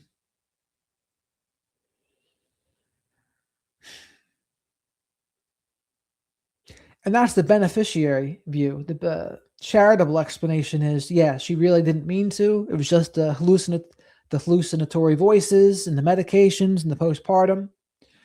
A more cynical view would be, actually, no, like there's something more sinister going on here. But I don't know. Honestly, it almost sounds like there's almost like a demonic possession here in a way, like some sort of, and I don't say that lightly either. It's like back in the day, they might have tried to given her some sort of exorcism if these are all the things that she was feeling. Like there's something going on here. Whether it's in her or outside of her, but any voice that's going to tell you to kill your kids and yourself, that's a pretty demonic thing. Now, was that just triggered from the medicines, though? I don't know. Here's a story for you. Many moons ago, when I was on Zyprexa, I think one of the reasons I got off of it is I had one of the most intense, terrifying dreams I ever had. And it had to do with hell. I still remember it. It was like there was this dark figure and this dark cloaked figure, and there was this castle in the middle, and it was like a force like drawing me in. And it was like terrifying, though. It's hard to explain. It's hard to put words to it when you're in a conscious state. But it's one of the reasons I got off of those prescription drugs, because I was like, no, this is no good. This is no good. It's scary. It made me afraid to go to sleep. That's how scary it was. Self-inflicting lacerations to her list and neck, and jumping from a second-floor window approximately 20 feet to the ground below. For our non-US listeners, that's about 6 meters. That is a massive drop. Lindsay suffers catastrophic injuries, including a thoracic spinal cord injury resulting in permanent paralysis below the sternum. That's why she was in the wheelchair at the start of this video. And she suffers multiple closed fractures of her cervical and thoracic vertebrae. Lindsay consistently maintains her actions were compelled by a hallucinatory voice, not a conscious decision, and expresses profound and enduring love for her children. I don't know anyone that could hear this case and not just feel utterly enraged by what happened to her. I mean, the senseless loss of life of these 3 children for no reason, when it was so clear that she was responding poorly to these medications. I don't know when the psychiatric establishment will wake up and realize that you can't just keep on throwing drugs at problems. Sometimes the drugs make people worse. Sometimes you have to take them off them. You have to monitor them. You have to keep them safe. You have to admit that, hey, these drugs can make people toxic, and now we just have to wait for you to recover.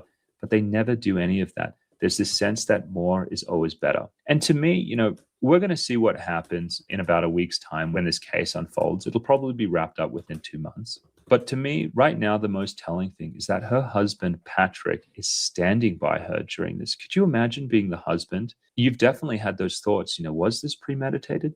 But for him, the person who lived with her every single day and watched her go through this, if he is looking at her and saying, this was due to the drugs, this was not my wife, to me, that speaks volumes. I'm going to be watching this case with a lot of interest because psychiatric drugs are certainly going to be on trial.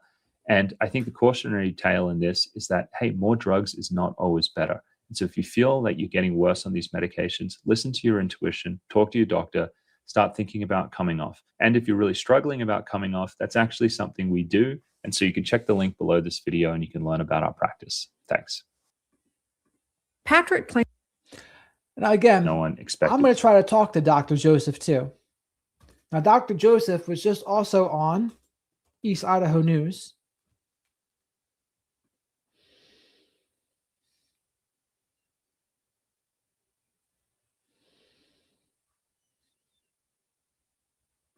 Anxious. Why do I want to pivot over to Dr. Joseph Witt Doring.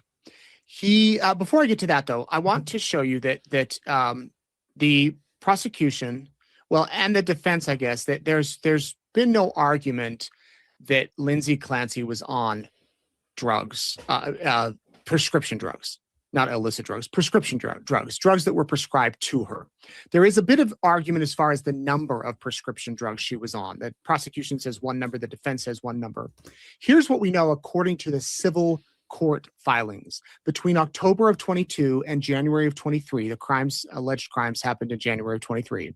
Lindsay Clancy was on 11 different medications, not necessarily all at once. Some of them were taken in combinations with others. Here's the list: Zoloft, Ativan, Benadryl.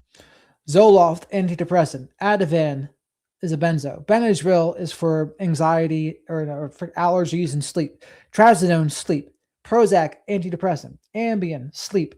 Remeron, antidepressant, clozapine, benzo, Seroquel, antipsychotic, Valium, benzo, amitriptyline. I think that's either an antidepressant or anti-anxiety, but not a benzo.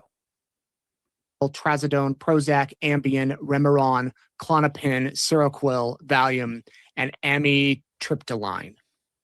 I've heard of most of those. I'm sure many of you have. Some of them maybe we haven't heard of. Of course, the defense in this case is saying she was insane, psychotic, because she was on all of these medications. No one was actually treating her. They were just shoveling pills to her. And because of that, she was not in the right frame of mind and she killed her children. Dr. Joseph Witt-Doerring is a board-certified psychiatrist, a leading expert in psychiatric care, drug side effects, and withdrawal. He's also the CEO and medical director of the Taper Clinic, which he oversees all aspects of patient care, clinical staff, things like that. He basically is, with his wife, he co-founded this clinic to help get people off so many psychiatric drugs, like taper down. For years, he's worked in clinical psychiatrist, regulatory science, pharmaceutical drug safety. He was a former medical officer in the Division of Psychiatry for the FDA. He's reviewed emerging adverse drug reactions and contributed to updates in drug labeling. He also worked for Johnson & Johnson, and he's had a psychiatric drug development fellowship at Janssen Research and Development, Drexel College of Medicine, has his residency at Baylor Medicine. He went to the University of Queensland in Australia. He has years and years and years of experience. His mission is to help people understand the side effects, the benefits, the risks, and limitations of psychiatric medications. It's blowing up. This industry is blowing up. It has been for years with anxiety and other sort of mental disorders and mental illnesses. He wants to raise awareness of it. And he came out with a YouTube video a few days ago about the Lindsay Clancy case. Many of you sent it to us saying, please interview this guy and get his take. And so that's what we are doing today. Now, some of you might disagree with his analysis. That's fine. Some of you 100% agree with him. That's fine too. We're giving him a voice to share his expert opinions on this case. And without further ado, please welcome Dr. Joseph Witt-Doerring. Dr. Witt-Doerring, thank you for being here tonight. I want to start by just have you explain to people briefly kind of what you do, what your specialty is, and about your clinic. So I'm a psychiatrist and I specialize in adverse drug reactions. I used to work at the FDA in the Division of Psychiatry as a drug regulator. And then I also worked in the pharmaceutical industry as a drug safety specialist. Now, in my clinical practice now, I help people who are having side effects to psychiatric medications safely come off them. And I've been doing that for the last 7 years. Okay, so is it more like a naturopath type thing, or do you still do medication, traditional medication, as well as other type of treatments? So what my practice focuses on are non-drug approaches to mental health that are evidence-based. And so, yes, medications can certainly work for some people, but there's a lot of people where the drugs essentially, they wear off over time, or just because of their genetics, the medications aren't a good fit. Sometimes it's also just personal preference. People don't like the side effects. They don't like being reliant on something long-term. And so they're looking for another approach. Now, the main approaches, the main non-drug approaches to mental health have to do with bolstering relationships, improving your physical health, finding purpose and meaning in your life, and learning emotional and cognitive skills. And so, yes, we do what we do the holistic stuff. We do lab testing, we optimize people's physical health, but we essentially deploy all evidence-based non-drug treatments for mental health while we're doing tapering, so we can transition people to what we believe are actually more sustainable long-term approaches for their mental health. When you first heard about the Lindsay Clancy case and the background as far as the medications that she had been prescribed, what were your thoughts? My thoughts were that a terrible evil had occurred because when I looked through the actual malpractice submission, what her doctors put forward as to what had happened to her, it was clear as day that she was having severe adverse reactions to the medications that were missed time and time again by multiple different experts. And not only were they, they missed the different doctors that she saw, they actually made things worse. There's something in psychiatry called a prescribing cascade. It's where someone has an adverse reaction to the first medication, which then gets misdiagnosed as a new psychiatric condition.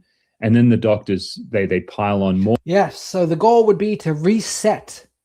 Take something, negative effect, reset. Don't add something else unnecessarily or assume that it's a new mental health thing. To me, that should be clear. But apparently not. Apparently, it's not always clear. More medications to treat that. And oftentimes it makes the patient worse and worse because, and here is why. If you've had a bad reaction to a medication and it destabilizes your nervous system, and that can happen. I want people. By the way, Shadow and I want everyone to like the video because likes are free. Spank the like button and leave your DNA of choice on the like button. Make sure you subscribe to the channel. We talk about true crime, current events, and psychology on this channel. We have a lot of interviews that we do as well. I do some shorts, I put some posts up there. I do some solo live streams, and then we go over shows like this, which is a good show. As always, super chats, super stickers, and becoming a channel member or gifting channel memberships, great ways to support the channel. Right now, we're watching East Idaho News, and the host is speaking with Dr. Joseph. I'm a fan of both of them. Make sure you check out their channel. And thank you very much for all of the support that Shadow and I have been getting already. If you're lurking, say hello to the flock of black sheep. We got a great group of folks here. Remember, these drugs, in rare instances, they can cause seizures, they can cause nervous system irritability, they can cause mood swings. For some people, a small proportion of them, they're irritating. And so if that happens to you and you've already destabilized your nervous system, and then you get another drug on top of that, and another drug, and then another drug at higher and higher doses, you can actually push someone into states of psychosis, impulsivity, homicidality, and suicidality. And from what Lindsay's has explained about her condition in this malpractice submission, it is very clear that is likely what happened to her. Going through the civil lawsuits that have been filed, where they talk about these medications, and then some of the criminal evidence that we see, it is somewhat alarming. As you said, that you were shocked when you read them.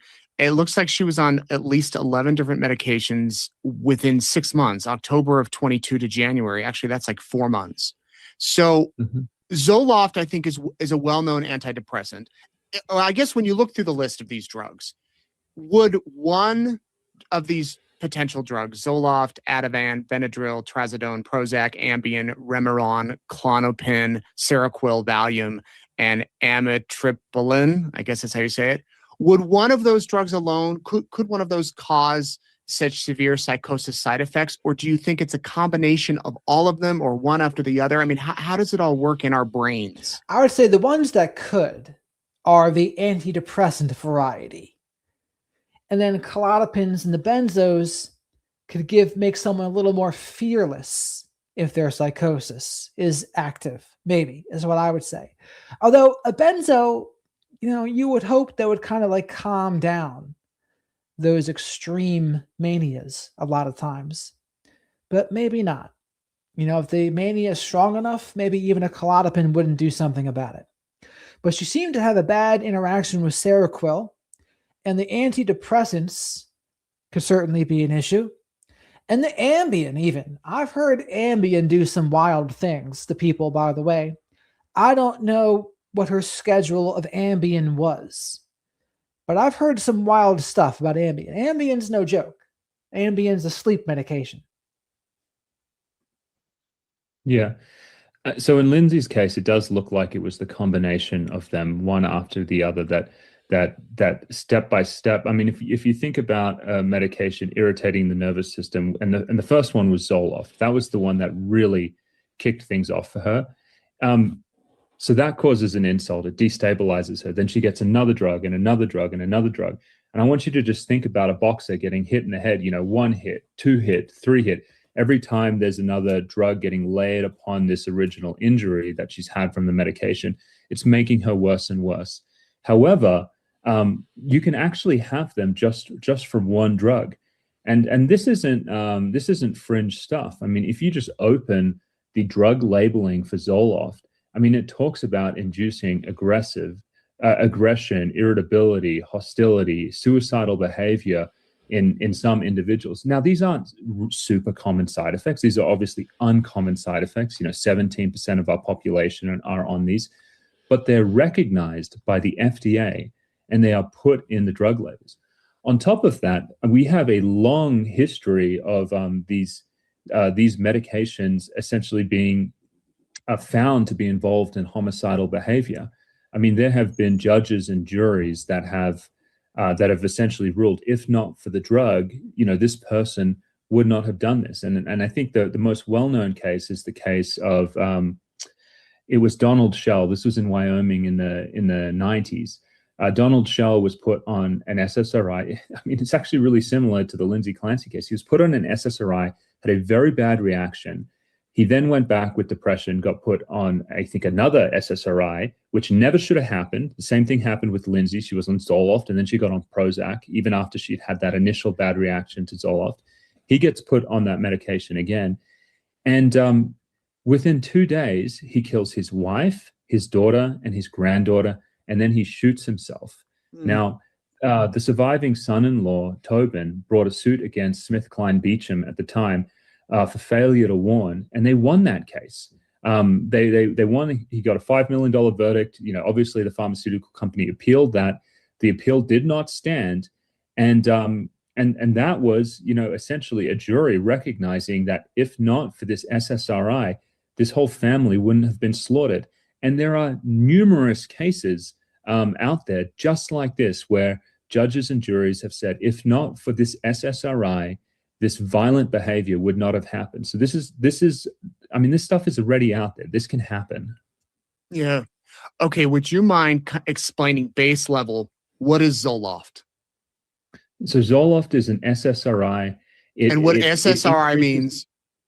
It's a selective serotonin reuptake inhibitor. It's a drug that increases the level of serotonin in the brain.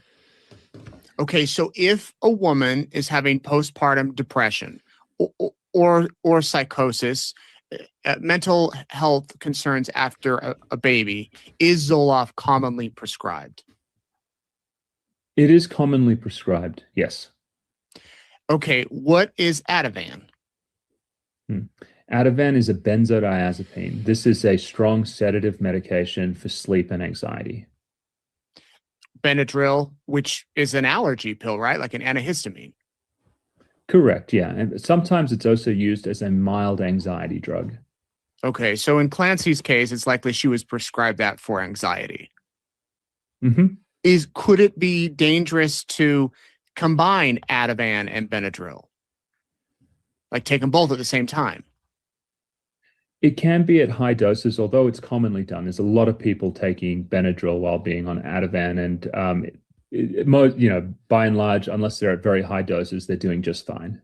Okay. How about trazodone? Trazodone is a pretty common sleeping medication and is often used in combination with other medications, and it's tolerated just fine. Prozac, I think it's a common antidepressant. Same sort of category as Zoloft? Correct, yes. Ambien, I think most of us know that as a sleep aid. Yes. Remeron? Yes, an antidepressant with a strong sedative profile, usually used to help people sleep. Klonopin. Just like Ativan, a strong sedative medication used for insomnia and anxiety. Seroquel? That's an antipsychotic that's used for bipolar, schizophrenia, and severe depression. Valium?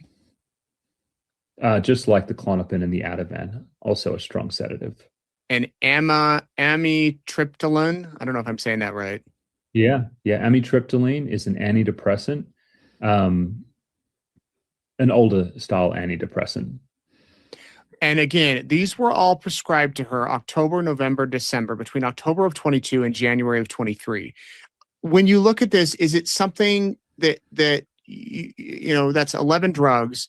Is it you go to the doctor and you're like, okay, Zoloft isn't working, I need something else, and then they prescribe something else? I mean, is that kind of the method to all of this? Okay, this doesn't work, we'll give you this, and you're just swapping them? Or are these the type of drugs you need to come off of for a few days or weeks, get it out of your system, and then start a new one?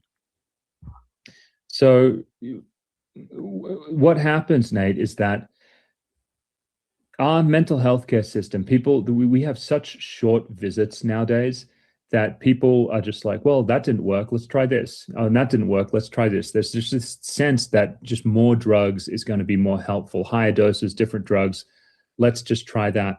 But if you look at this history, it is a history of someone who's had a severe adverse reaction and they're responding poorly to medications. When you why would and you look at this history and it's devastating because the husband is like halfway through, right after she gets put on the antipsychotic, he says, I feel like she is worse than she was before this. Something is going wrong. Something is making her worse. I feel like we need a clean slate. I feel like we need to remove everything. And then the next line in the document that's put in is that the doctor doubles the dose, or they increase the dose of Seroquel even more, because they just have this idea of, oh yeah, maybe it could be that, but let's just, better safe than sorry. Let's give her more. And so when you see this history of someone responding badly to the Zoloft, they get even worse when the dose goes up. They stop that. They put them on Prozac. They get even worse on the Prozac. They then completely change class of medication. They start giving strong sedative benzodiazepine medications, drugs that are meant to sedate you. And instead of them sedating her, they make her feel even worse. They then escalate that and they give her antipsychotic medication, Seroquel. And the husband says, this is making her even worse. It's like, eventually you've got to stop throwing drugs at this problem. You have to understand this is someone that we're making incredibly destabilized with these meds. And the last thing that you see in this report is that the doctor doubles the dose of amitriptyline, the third antidepressant, which she never should have been on because she'd already responded poorly to the first two. The next day, she kills her 3 children. She throws herself out the window. It was completely avoidable. There's going to be people watching this, doctor, that are like, I feel like I'm on that hamster wheel, that maybe not to this extreme of Lindsay Clancy, where I'm not in control of my mind, or I have a loved one who's not in control of their mind, and I just want help, and I go to the doctor. Sweet Caroline, thank you very much for the super chat. Shadow and I thank you and the flock of black sheep. This doctor is taking his Hippocratic oath seriously. Thank you, Jared and Shadow, for shining a light on truth again. It is our pleasure to do so. This is Dr. Joseph on the left. He's really good. He helps people get off of prescription medications, and Shadow and I really like his channel. So thank you for the support, flock of black sheep and Sweet Caroline. And all they do is give me pills. What do you do to them? I mean, what should have been done here, assuming that the drugs were responsible and contributed to the deaths of the children, which I'm assuming you believe that they did? Yes. So what should have been done? I mean, in a case like this, she should have been brought into a residential treatment setting where she could have been monitored. I mean, she was telling people that she was having suicidal thoughts. She was talking to her family about the dark, morbid thoughts that she was having. She was having hallucinations. It should have been recognized she was having a severe adverse reaction. She should have been brought into a setting that was highly monitored, and then time, because a lot of these adverse drug reactions, they simply go away in a couple of weeks if you stop subjecting them to the drugs. And so she should have been monitored in a safe setting and just allowed to naturally recover over time. Everything would have been avoided. Okay, so what do you say to the person watching that fortunately hasn't reached this point where, there's been any sort of self-harm, but they just feel like no one's listening to them? I know every case is different, and that's a really broad question, but do you have just some generic advice or counsel you can share? I mean, my advice would just be to listen to your own intuition. if you feel like a medication is making you worse, that matters, and you should listen to that. If you go and talk to the doctor and you get 7 minutes of FaceTime with them and they're typing away, staring at their computer screen, they're not really listening to you.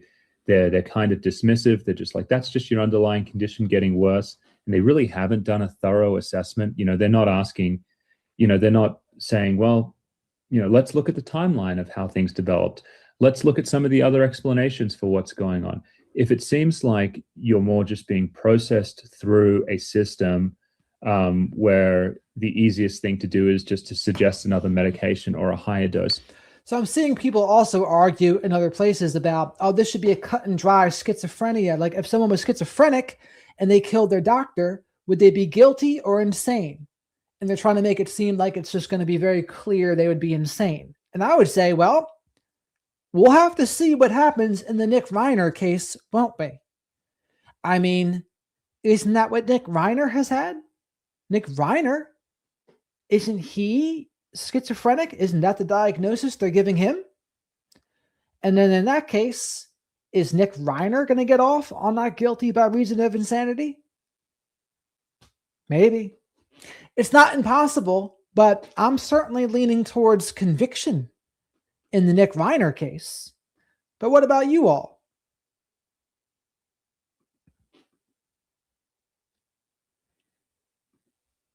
I want you to listen to that, and I want you to go and find a doctor who you really believe is taking the time to understand what's going on with you instead of just going with the flow, because obviously that can lead to very bad outcomes. One of the interesting points about this case is that Lindsay Clancy worked in a hospital. I mean, she was somewhat familiar with the medical system, worked in labor and delivery. There are people, though, that say because of that, she should have known. She should have known that this drug swapping was not good for her, that she shouldn't have taken this many drugs. What do you say to that? I would say that's completely inaccurate. I mean, even people that work in mental health, I'm talking psychiatrists, psychiatric nurse practitioners, they get snared up in these prescribing cascades as well. I mean, we are in the midst of an overprescription epidemic right now, Nate, where because of the current system and the insurance and the doctors needing to see people, 4 people in an hour, we just there's limited time to really do much else apart from prescribing medications.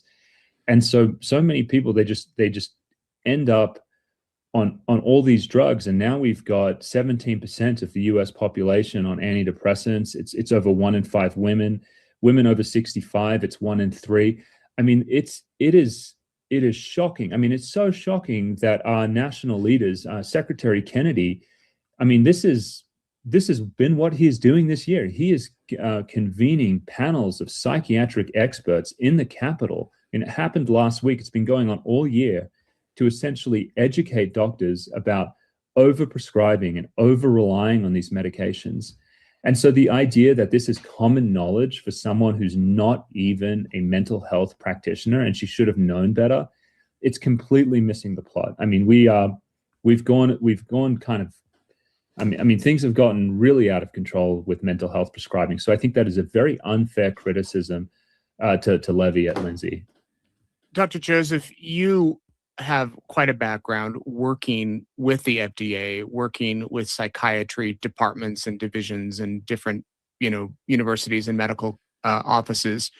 At what point did you personally think, wait, this is kind of getting out of hand, or that the scale is being tipped to over medicating versus maybe we should scale back a little? Or is this something that you've kind of always thought about or realized since you went into medicine? It definitely isn't something that I was always aware of. It's something that I felt out over time. I went into psychiatry because I love personal development, psychology, philosophy, and I saw it as a way to merge my interest in medicine with helping people thrive and grow. But then when I entered my internship, I was like, I'm not doing that at all. What I'm noticing from my professors is we have about 15 minutes, 3 or 4 times a year to get to know people. I have a patient panel of 1,000 people. How am I ever going to understand the lives of these thousands of people, like their relationships, meaning and purpose, their physical health? How am I ever going to help them with non-drug approaches with this limited time? And so what I noticed then was we are set up to fail. With the limited time that we have, we end up diagnosing people off a checklist without even understanding their lives and using an algorithm to prescribe medications. And then when I went to when I worked for Johnson & Johnson and then also went to the FDA afterwards, I learned that essentially there's really poor long-term evidence on these medications. I mean, the chief medical and scientific officer of the FDA, Vinay Prasad, he published a paper last year looking at the 10 most commonly prescribed antidepressants in the US. Not one of them had a double-blind randomized controlled trial that went any longer than a year. Now, 70% of Americans are on these drugs for 2 years or longer. And so we're often told these drugs are safe and effective, but what's left out is, yes, safe and effective for the 1 year that they were studied for. Outside of that, we really don't know whether it's still beneficial and it's still safe in the long run. And so safe and effective for the 1 year they were studied for. Isn't that a big thing to leave out, wouldn't you say? And the other thing Shadow and I always notice is, isn't it interesting the things they seem to have a problem with? Like, for example, I'm seeing all sorts of people having a problem with Kratom and 7-OH on Facebook. There's all these ads. Get on Suboxone to get off of Kratom. And it's like, why all of a sudden are people having a problem with this? Meanwhile, booze, much stronger and very legal. How many people die in drunk driving accidents? How many people die from sclerosis of the liver? How many people have alcoholism and destroy their lives and contribute to destroying other people's lives? How many people die from nicotine, cigarettes, and lung cancer and COPD? It's like, think about what they choose to focus on. It's very telling. And so with this, they want you on their big pharma alternatives. They just do. And here's the thing. I've talked about this with people on here. YouTube just doesn't like you talking about it. They instantly demonetized that video because we were talking about vaccines and things. Shadow and I didn't like it. Start putting all of this together, the limited time, the limited evidence base. I'm also looking at my own patients and I'm saying, hey, I'm not putting someone on, 5 milligrams of Lexapro and SSRI and they just sail off into the distance and they're fine. That person comes back 6 months later, the drug's worn off, they need more. And so you just keep on going higher and higher on the doses. Eventually that wears off. You start a new drug, and then you end up in these situations where you have people on 5 different medications after about 10 to 15 years, and they're just not getting any better. This isn't thriving. These are people like sticky taped together with meds who are suffering. And so it was just, it was observing this over my career, Nate, that I was like, we've got to find more sustainable ways to help people with their mental health. These problems aren't just things that we can medicate away. We need to look at the issues going on in their lives and actually help people address them rather than just relying on drugs, which often wear off over time and can cause these really terrible side effects. I got to tell you, a few years ago, I was in a brain funk or something, depressed and just, thought about changing careers. I had all sorts of thoughts going through my head, just had no hope or anything. And the biggest thing that made a difference for me, you mentioned earlier, I started going to the gym in the morning and working out for an hour. And even if I couldn't get to the gym, just going on a walk around the neighborhood. And so often I feel that. I was just talking with a friend yesterday who said he had his daughter who went away to a 2-night camp. She's 13. She called every hour. She was so anxious. And then the discussion led to how all these kids in middle school and high school are so anxious, and adults of our generation, my generation, they're so anxious. Why do you think this is such a scourge versus when I was a kid? I don't remember so many of my colleagues having anxiety, or my friends. I don't think I had anxiety. What's changed? I mean, there's a lot of things that come to mind for me, and some things that would probably get me censored. I'm going to lean into it and say it anyway. But I do think there's actually evidence that vaccines are causing some neuroinflammation. I think the rise in autism is linked to that. I think the rise in ADHD is linked to that. I'm not saying it explains all of it, but I'm saying if you essentially quadruple the amount of shots that people are getting, which are by and large designed to rev up the immune system, you're going to get neuroinflammation. So that's one piece of it. Social media is another big piece of it. There's, our teenagers are spending 5 hours on social media, essentially 5 hours that used to go to spending time with their friends, running around outside, sleeping. Instead, it's just they're just ingesting.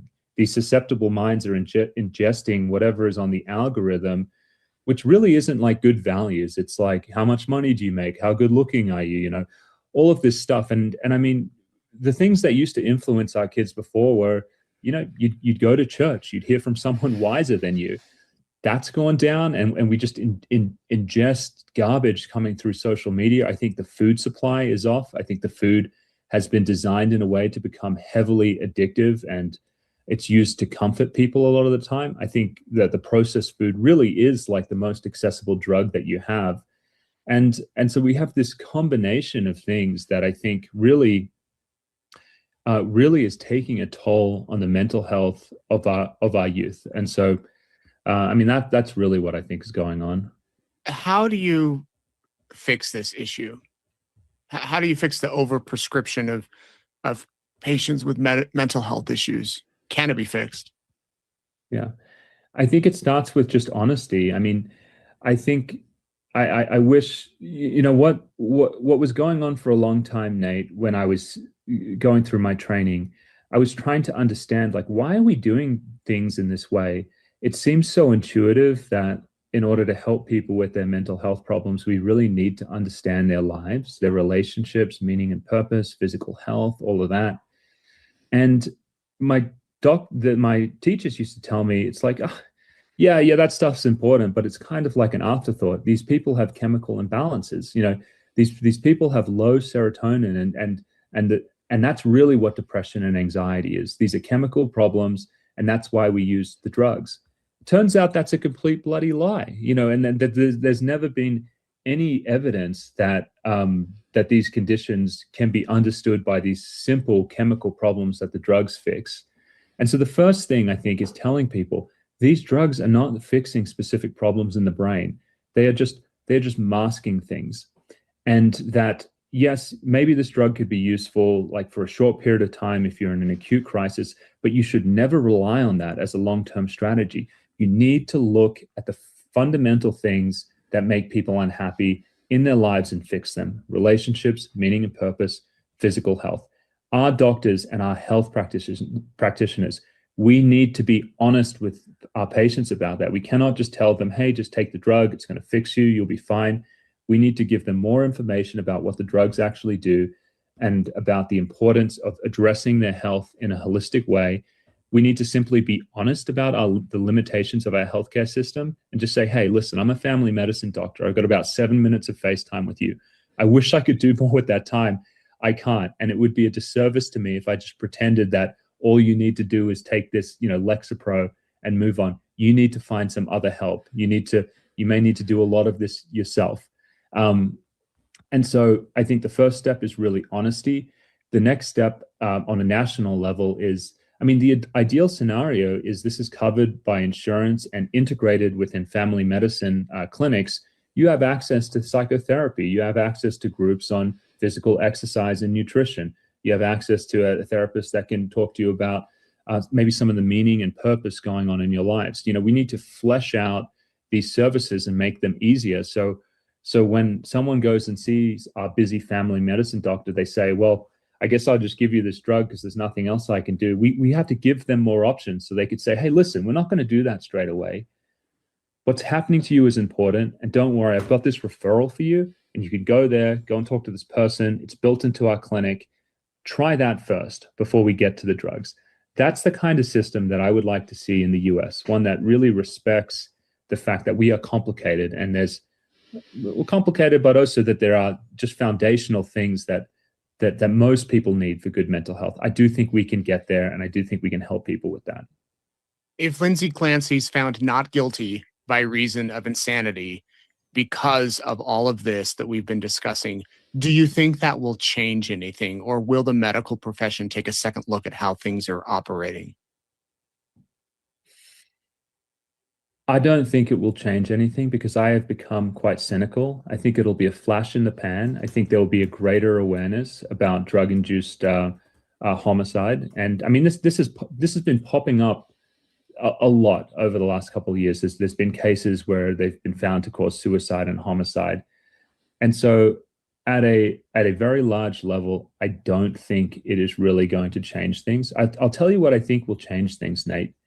I think if psychedelics are approved at a federal level, we will have a whole industry that is pushing a new form of drug therapy, which is the use of psychedelics along with therapy.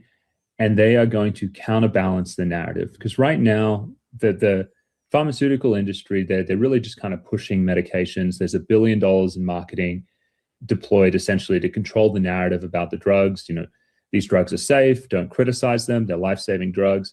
But if another industry pops up around psychedelics, and it's looking like that's going to happen, you've got another big player in the game with billions of dollars of marketing spend who are going to say, hey, guys, you should think twice about the antidepressants because of X, Y, and Z. There are the problems. And oh, by the way, we have a treatment. Oftentimes, Nate, I feel like public opinion is shaped by who has the loudest microphone, which really comes down to dollars. And so, I mean, that's what I think is going to happen. And that's where I think the narrative could change. Fascinating. Doctor, thank you so much for sharing your insight. Is there anything that you want to add? All I would add is that, I mean, if you're interested in potentially coming off psychiatric medications in Idaho or other areas across the country, I mean, that's what we do. Our website's taperclinic.com. If you're interested. So what I was asking Miss Amanda is, what did he say specifically to lose you? What part of that did you not agree with? Because again, I'm not even sure what I believe in this case. I know depending on where you go, Facebook saying she did all the right things, she tried, so she should definitely get not guilty by reason of insanity. I'm not sure if I'm willing to say that, by the way. I do agree she did try some things, and I do think the doctors let her down. But at the same time, is that enough? Is that enough to be not guilty by reason of insanity? I don't know. Like I said, I haven't made up my mind yet because I still haven't seen anywhere tell me what medications was she on at the same time. We saw what we just read. Okay, added Seroquel, Zoloft, removed Zoloft, and then the other SSRI. We saw that. But what was her total medication script like? What was at the same time, what was she taking? I've yet to see that list anywhere. Have you? I haven't seen it. Where is it? I saw that, but there's more, right? I want to see the whole list. What was she taking at the same time? So what else? I don't know. It's still a little iffy to me that she told him to leave.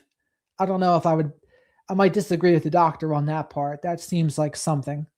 And then ending your own life after, that's also a little iffy. That's why I'm torn. I'm not sure what I think yet. Songbits, thank you very much for the super chat, Songbits. Shadow and I appreciate it. So that mushroom comment, was that good for us or not? Not sure what he meant. What do you mean mushroom comment? Talking about psychedelics? I think he's for psychedelic research, and I mean, Shadow and I are all for that. Shadow and I are all for whatever helps, whatever that is. So if psychedelics can help people live a happier, healthier, more productive life, then by all means. Now, granted, there are certain people with also mental illnesses. A psychedelic might be the worst thing for them. That can be a thing too. That's the thing you have to be careful about. For example, I've heard that with ayahuasca. Certain people on the spectrum are schizophrenic. Not necessarily the best for someone, ayahuasca, that is schizophrenic, perhaps. So each situation does need to be taken individually. I'm assuming that's what you're talking about, Songbits. But, I'm seeing people all over. There's a lot of people starting to pick up her defense and being like, oh, yes, this should be cut and dry. I just don't know if it's going to be cut and dry. I think it's going to be a close one. And how the Nick Reiner case is handled, actually, even though it's a different state, might kind of be not quite a precedent, but it'll be interesting. Now, it's different. Schizoaffective, right? Disorder versus postpartum psychosis. Now, here's the other thing, though. Was she officially diagnosed with postpartum psychosis? Because I said in a postpartum depression / psychosis. And of course, they're very different things. So people called me out on that. But was she officially diagnosed with postpartum psychosis? If so, where? Because I haven't seen it yet. Just like I haven't seen what the medicine she's been on, the total picture. I have not seen that yet either.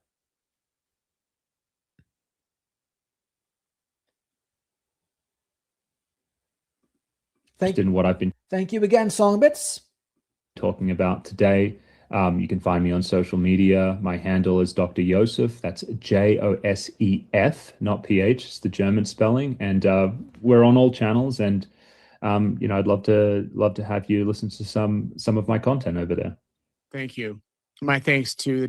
So did Miss Amanda say where the doctor lost her? I had not heard her say that answer yet.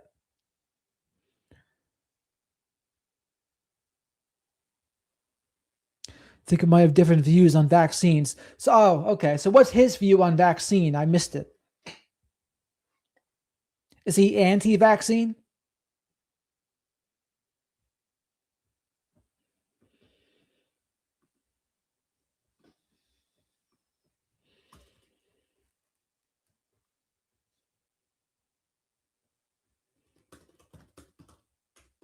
And this is the other thing, though, about it. If she knows all this, right? She knows she's at danger of harming herself or others. When is it ever her responsibility to remove herself? That's the part people don't want to hear either, I think. But do you think there's a point where she says, okay, I have these intrusive thoughts about harming myself and my kids?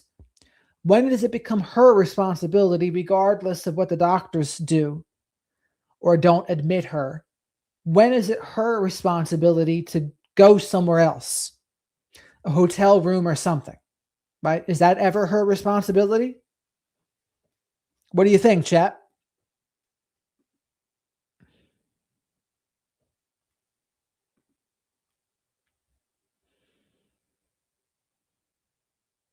Okay, I got you, Miss Amanda.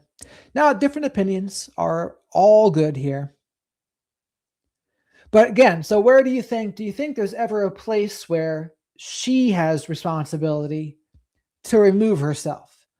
Honestly, that might be where the case hinges, I think. As of right now, that might be where the case hinges. Can the defense say, no, she tried, that's it? Will the prosecution say, well, she still has the responsibility to remove herself? Which one would win? Despite all of the other nonsense from the doctors and the meds, is there a responsibility to remove yourself? Does the husband have a responsibility to say, hey, hon, why don't you go stay with your parents for a little while? Or why don't you stay with anyone, until this passes? I mean, would they say, well, we actually don't think that a change of scenery is good. She should still stay with her loved ones? Is that what they would say? But what do you think? What do you think?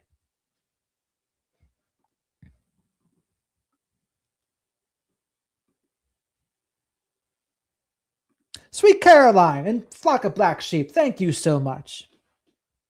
Jared, she was refused an inpatient admission. Yes, I know that.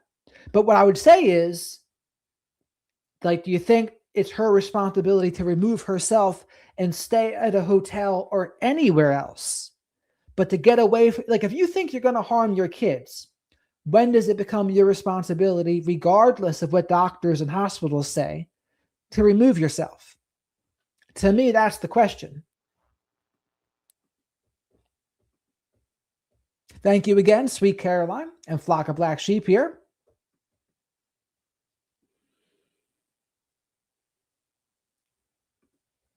Hello, Dr. Grande here. Today I'll be taking a look at the Lindsay Clancy case. I'll offer an update on this case. I talked about it some time ago after the incident originally occurred. A lot of information came out about the case, which I included in my first video. Most of it dealt with the hours leading up to the killings.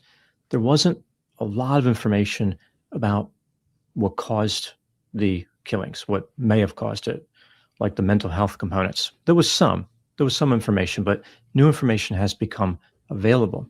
Lindsay Clancy's husband gave an interview to the New Yorker, which really, I think, puts this case into a new perspective. It adds critical information that I think a lot of people wanted to know right after the incident happened. So now it's available, so I'll talk about it, and I'll go through the background, including the timeline of the crime, while incorporating the new information that's been reported in the New Yorker. After this, I'll offer my thoughts about this case. Lindsay Clancy was born on August 11, 1990, and raised in Wallingford, Connecticut. She graduated from high school and later from college. At some point, she found work as a labor and delivery nurse at a hospital in the state of Massachusetts. In the summer of 2013, she met a man named Patrick Clancy. They married in December 2016. They lived in the town of Duxbury, about 43 minutes south of Boston. Their house was located on Summer Street. It was 1,700 square feet and had 3 bedrooms. This is considered kind of an upscale area. They had a daughter named Cora in December 2017, a son named Dawson in September 2019, and a son named Callan in May 2022. Really, a lot of people looked at this couple and thought they had the ideal life. They were building a family. Everything seemed to be on course. They appeared to be well adjusted. Lindsay joked with her colleagues about wanting enough children to fill a baseball team. She had a desire to get pregnant again after her 3rd child. Lindsay did not return to full-time work after having her first 2 children. She went back part-time, and she experienced a lot of anxiety. She would monitor her children using her cell phone at work, like she had some type of video feed set up, and she would watch the children from there. One time, she saw Cora crying on the video feed, so she called the police and asked for a wellness check. Lindsay said that Patrick did not answer the phone when she called. So at this point, Lindsay certainly seemed attentive, and she was worried about the welfare of her children. Maybe she was a little too concerned. She was overreacting a little bit. After having her 3rd child, Lindsay was experiencing a lot of anxiety about returning to work. So full-time work was on the horizon. Lindsay knew that that's what she wanted to do, or at least she thought that is what she wanted to do, but she was having difficulty with the feelings of anxiety. She met with a psychotherapist, but they didn't connect. It sounds like the therapeutic alliance never formed. There's no explanation about how they did. There you go. If you make it quick, we can do that. Somebody says, okay, but I think she did try and remove herself. And then there's the whole ball game of being shamed. I don't know. We're working on it. I mean, like, if you're the husband, if I'm trying to think, if my wife was in that position, I'd say, don't you think you can try to go with your parents or your friend's house or something, anything other than be around the people that you're hearing voices or something's telling you to kill them? Like, right? No?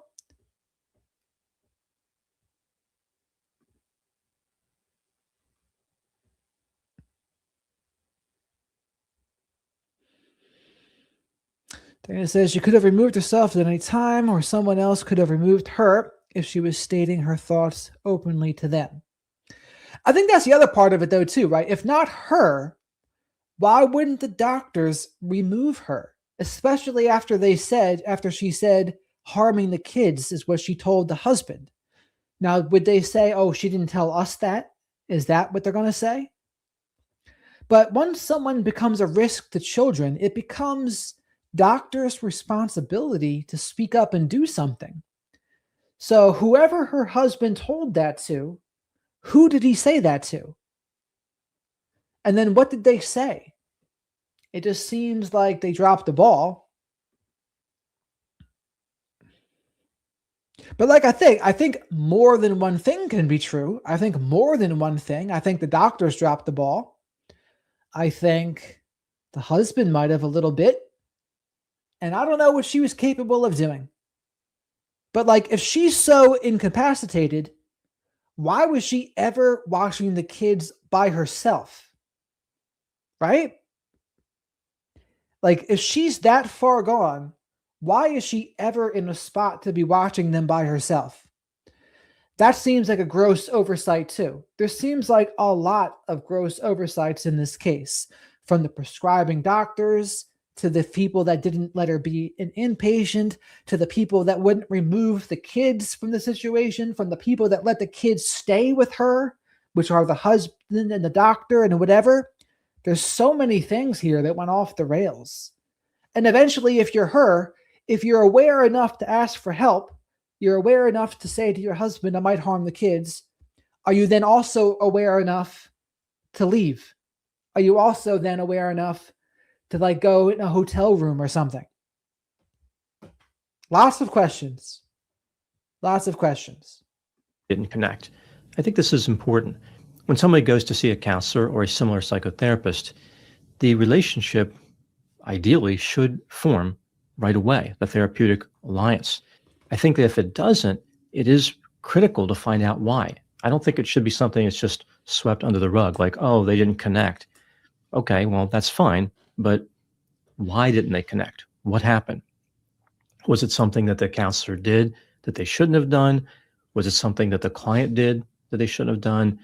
Were there other factors at play? It's really, I think, important to understand this.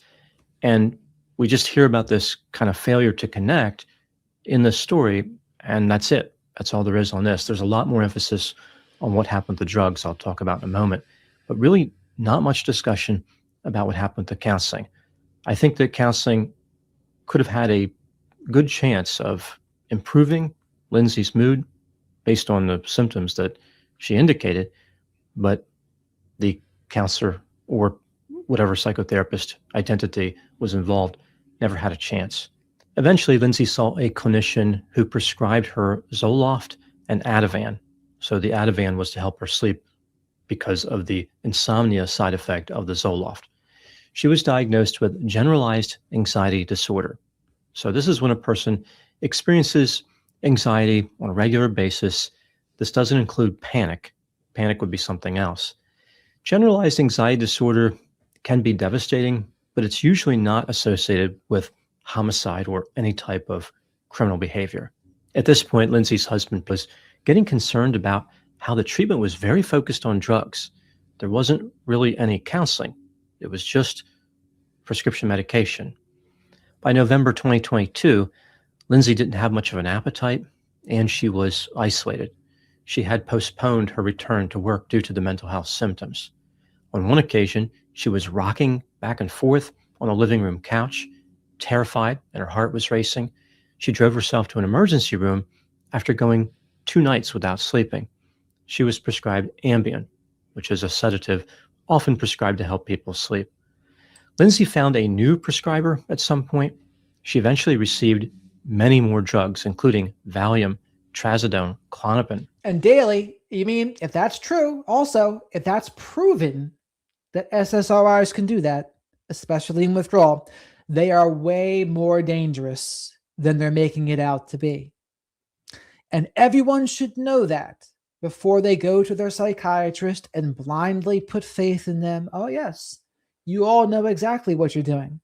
Oh, but by the way, did you know that SSRIs could give you, when you're on withdrawal, can give you fleeting thoughts that become cage-related, more urgent and significant and obsessive due to the SSRI effect? Did you know that?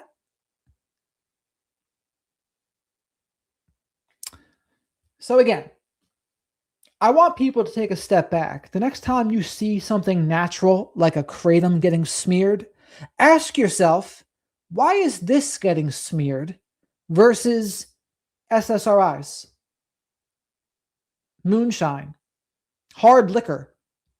benzos, stimulants, Adderall, Ambien. What else? Fill in the blank. Why are those things all okay? And the people that adhere to them would say, oh, the dose determines the poison. It's like, well, actually, those things can be pretty damn dangerous.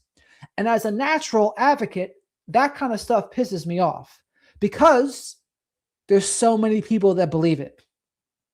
If people didn't believe it, the power would go away. But so many people believe blindly in their bigs, the big pharma, big whatever the hell. Like they put their blind faith in those sciences. But what they forget is, especially in the social sciences, they're not black and white. And psychology, certainly not black and white. So the structure they would want to put over top of psychology, black and white, is not going to work. It's not going to work when it comes to psychology. It's not how it goes. So it's important for people to know that. It's important for people to know that. Prozac, Remeron, Lamictal, Benadryl, and Seroquel. She was taking up to 4 medications a day at this point, and she was taking them as prescribed. She was following the rules. Lindsay visited a hospital on December 20, 2022. At that time, the clinician found no symptoms of postpartum depression. This becomes pretty important later.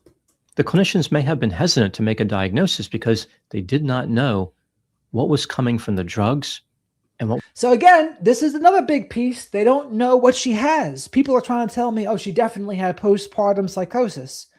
Well, did she? Was it postpartum depression? Was it related from the drugs? I don't think they know yet. Was she officially diagnosed with postpartum psychosis? Not that I've seen. Now, would it surprise me? No, it would not surprise me one bit. But I'm just trying to see, was she officially diagnosed with that? Was coming from the symptoms. This is one of the many difficulties which can arise from taking psychotropic medications. So the drugs can cause mood problems. The drugs can cause symptoms.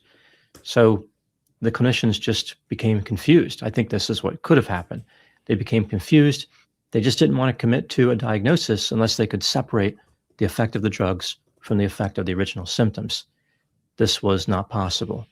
By the end of December, Lindsay was having thoughts of wanting to die, and she felt numb about having those thoughts. She also had thoughts of harming her 3 children. Clinicians suggested if Lindsay did not have a plan and she was disturbed by the thoughts, meaning the thoughts were adverse to her will, then they were probably just thoughts. There was nothing really to worry about. This seems overly dismissive in light of what happened, but at the time, I can kind of understand what the clinicians were thinking. A lot of people come in to treatment with disturbing thoughts. Few people act on them. So every time a person mentions the thought of doing harm to themselves or someone else, a clinician can't react dramatically. They have to be logical and look at the situation. It's not helpful when clinicians start over-responding to everything because clients won't share information then. Clients need to be able to talk about their thoughts freely. On New Year's Day, 2023, Lindsay went into an inpatient program. Looking around the other patients, she didn't think that she belonged there. They looked like they were much worse off than she was. She was given amitriptyline. This was her 13th medication in just 4 months. She was discharged from this inpatient facility after 5 days. On January 24, 2023, Lindsay Clancy took her daughter Cora to an appointment with a pediatrician. After this, they returned home. Lindsay played with Cora and Dawson in the snow, built a snowman, and texted photographs of the children to Patrick and her mother.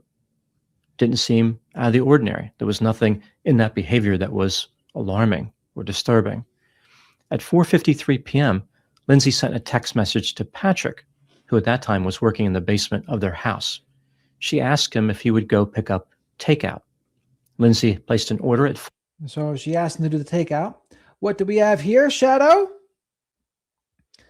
A gift from Sweet Caroline and the Flock of Black Sheep.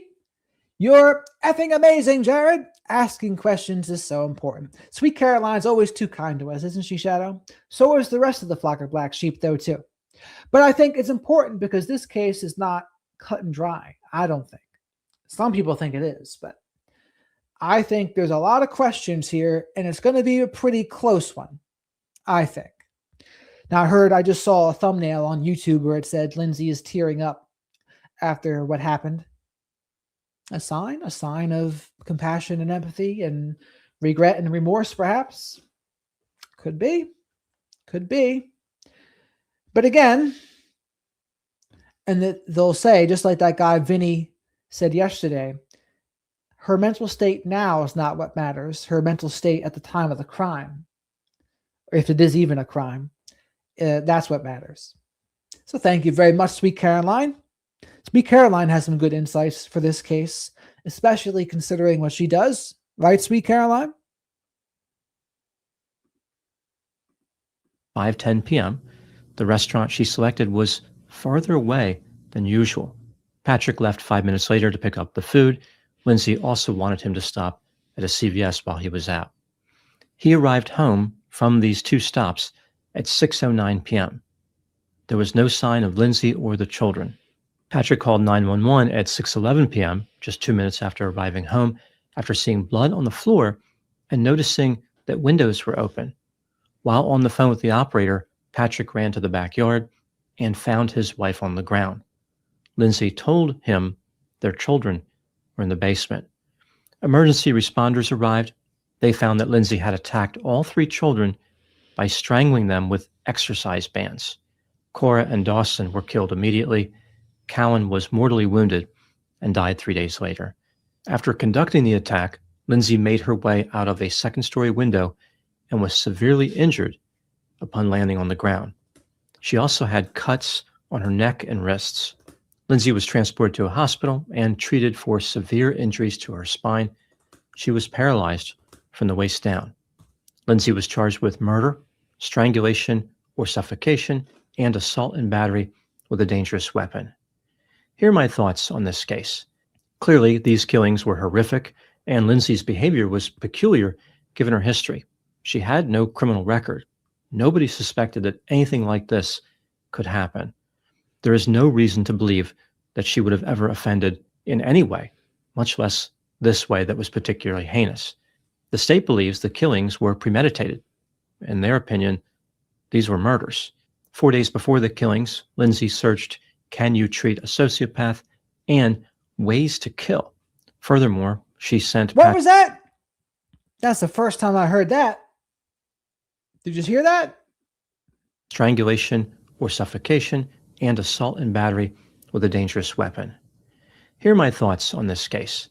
Clearly, these killings were horrific, and Lindsay's behavior was peculiar given her history. She had no criminal record.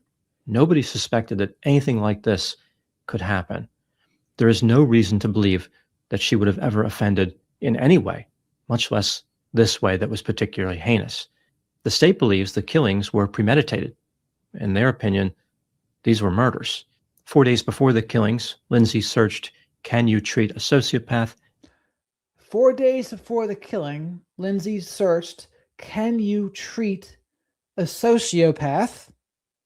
That's the first time I've heard that. And "Ways to kill." And "Ways to kill." 4 days before the killing. That's the first time I've heard both of those, by the way. Interesting indeed.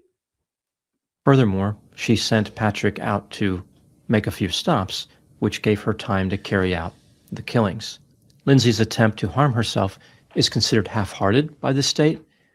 They believe the cuts were superficial, and as far as hitting the ground and damaging her spine, they thought that Lindsay did not understand the ground was frozen. She thought she would have a softer landing. It's hard to know if this is correct or not, but this is their point of view, that really this was a premeditated crime and Lindsay should go to prison for the rest of her life. That's how they're viewing it. I think it's a good question, Miss Amanda. But I'm sure the prosecution is going to use those two things. Oh, can you treat a sociopath and ways to kill? that Lindsay has a real chance of avoiding a conviction especially because this happened in Massachusetts. In this state, a defendant can be found not guilty by reason of insanity if they lack the capacity to conform their conduct to the requirements of law. This is applicable I think he's right that Massachusetts, she has a good chance. Same thing with California. Now, granted, our friend Matt Murphy is California. He seems like he's tough on crime. But Massachusetts, maybe not so much. I don't know. even if the person understood. But then again, a lot of the police in Massachusetts, some of those were the racist police. So, can that transfer over to the prosecutor's office and the judges? Maybe. The difference between right and wrong. So Massachusetts is a little more generous toward this insanity defense than many other states. In many jurisdictions, only the failure to understand the difference between right and wrong can be used as part of the defense. Patrick and many people who worked with Lindsay, like nurses that work with her, believe that her mental health symptoms caused her behavior. Patrick said, "I wasn't married to a monster. I was married to someone who got sick." In my first video about this case, I talked about how I believed Lindsay was not guilty beyond a reasonable doubt. At that point, I just was not convinced. And after seeing this new information, I remain unconvinced. I believe she is not guilty beyond a reasonable doubt based on the evidence presented so far. Her defense has two strategies they can employ. So Dr. Grandi thinks not guilty based on the evidence provided so far. Now, granted, this video is 1 year old, by the way. And it appears as though they're interested in both of these. The first one is that Lindsay was taking too many medications. This restricted her ability to understand the difference between right and wrong. She was on 3 medications at the time of the killings, but 13 different medications in the last 8 months. The second strategy revolves around postpartum psychosis. So 50 to 80% of new mothers will experience postpartum depression. Only 0.2% of new mothers will experience postpartum psychosis. So 50 to 80% will experience postpartum depression. 0.2% will experience postpartum psychosis. So even though postpartum depression is common, postpartum psychosis is not. However, when it does occur, when the psychosis occurs, it is extremely dangerous. A child of a mother who has postpartum psychosis has a 4% chance of being murdered in the first year of their life. So a 1 in 25 chance. Those are not good odds considering. Let's read that again. The second strategy revolves around postpartum psychosis. So 50 to 80% of new mothers will experience postpartum depression. Only 0.2% of new mothers will experience postpartum psychosis. So even though postpartum depression is common, postpartum psychosis is not. However, when it does occur, when the psychosis occurs, it is extremely dangerous. A child of a mother who has postpartum psychosis has a 4% chance of being murdered in the first year of their life. So a 1 in 25 chance. Those are not good odds considering the severity of murder. This case focused a lot of attention on the role of psychotropic medication. I think this is going to be a critical part of the defense. Lindsay was overloaded with the drugs. These affected her ability to reason, again, to understand the difference between right and wrong. This should not have happened. So really, in a sense, Lindsay was a victim of a broken mental health treatment system. Why was Lindsay given so many drugs? How was the effectiveness of the drugs measured? At times, it seems almost random, like the drugs were being passed out without much thought. This is, again, what the defense could argue. Here's how I look at this. There are 2 main ways to treat mental illness: counseling and medication. That's pretty much it for most people, right? They're going to choose between going to a counselor or someone similar to that, like a psychotherapist or another professional identity, or going to somebody who can prescribe medication, whether it's a primary care physician. And here's the other thing for all the mothers out there. So 50 to 80% have postpartum depression, 0.2 postpartum psychosis. But either way, it's almost complete luck, I think, whether that happens to you or not. A lot of life, honestly, comes down to luck. A lot of people don't agree with that. But and again, people might get confused by my beliefs because I believe more than one thing. I think neuroplasticity can be a thing, but I also think your biology is pretty important too. And I think a lot of it comes down to luck. Like your face, complete luck. Your height, complete luck. Like it's things out of your control. Your personality, for the most part, out of your control. So a lot of these things that really make a big difference, they're out of our control. So if you're a mother out there that didn't experience postpartum depression or psychosis, be very grateful. Be very grateful that that wasn't you. It's one of the reasons why Shadow and I like to emphasize that there's always something to be grateful for. And what happens is a lot of times when people aren't grateful, it's because they're taking for granted many things that other people don't have. And I totally get, depending on your state of mind, being reminded of those things can be very invalidating. Like, oh, shut up. Like nobody wants to be told, be more grateful when they're in like an ungrateful, angry mood, right? I get it. But ironically, that's probably when you need to hear it the most. So both of those things can be true though. But I mean, Shadow and I know you got to meet people where they are too. So all of these things are true. Physician, a psychiatrist, a psychiatric nurse practitioner, they're going to go somewhere to find access to these medications. Both strategies are important, in my opinion. Some mental disorders and symptoms only respond to counseling, others only respond to medication, but most will respond to both to some degree. So both represent valuable tools. With that in mind, in my opinion, with a few exceptions, counseling should pretty much always be tried before medication. One exception would include disorders involving psychosis. It's worth noting that Lindsay was never diagnosed with anything involving That's what I wanted to hear. Psychosis. So maybe moving right to Lindsay was never diagnosed with postpartum psychosis.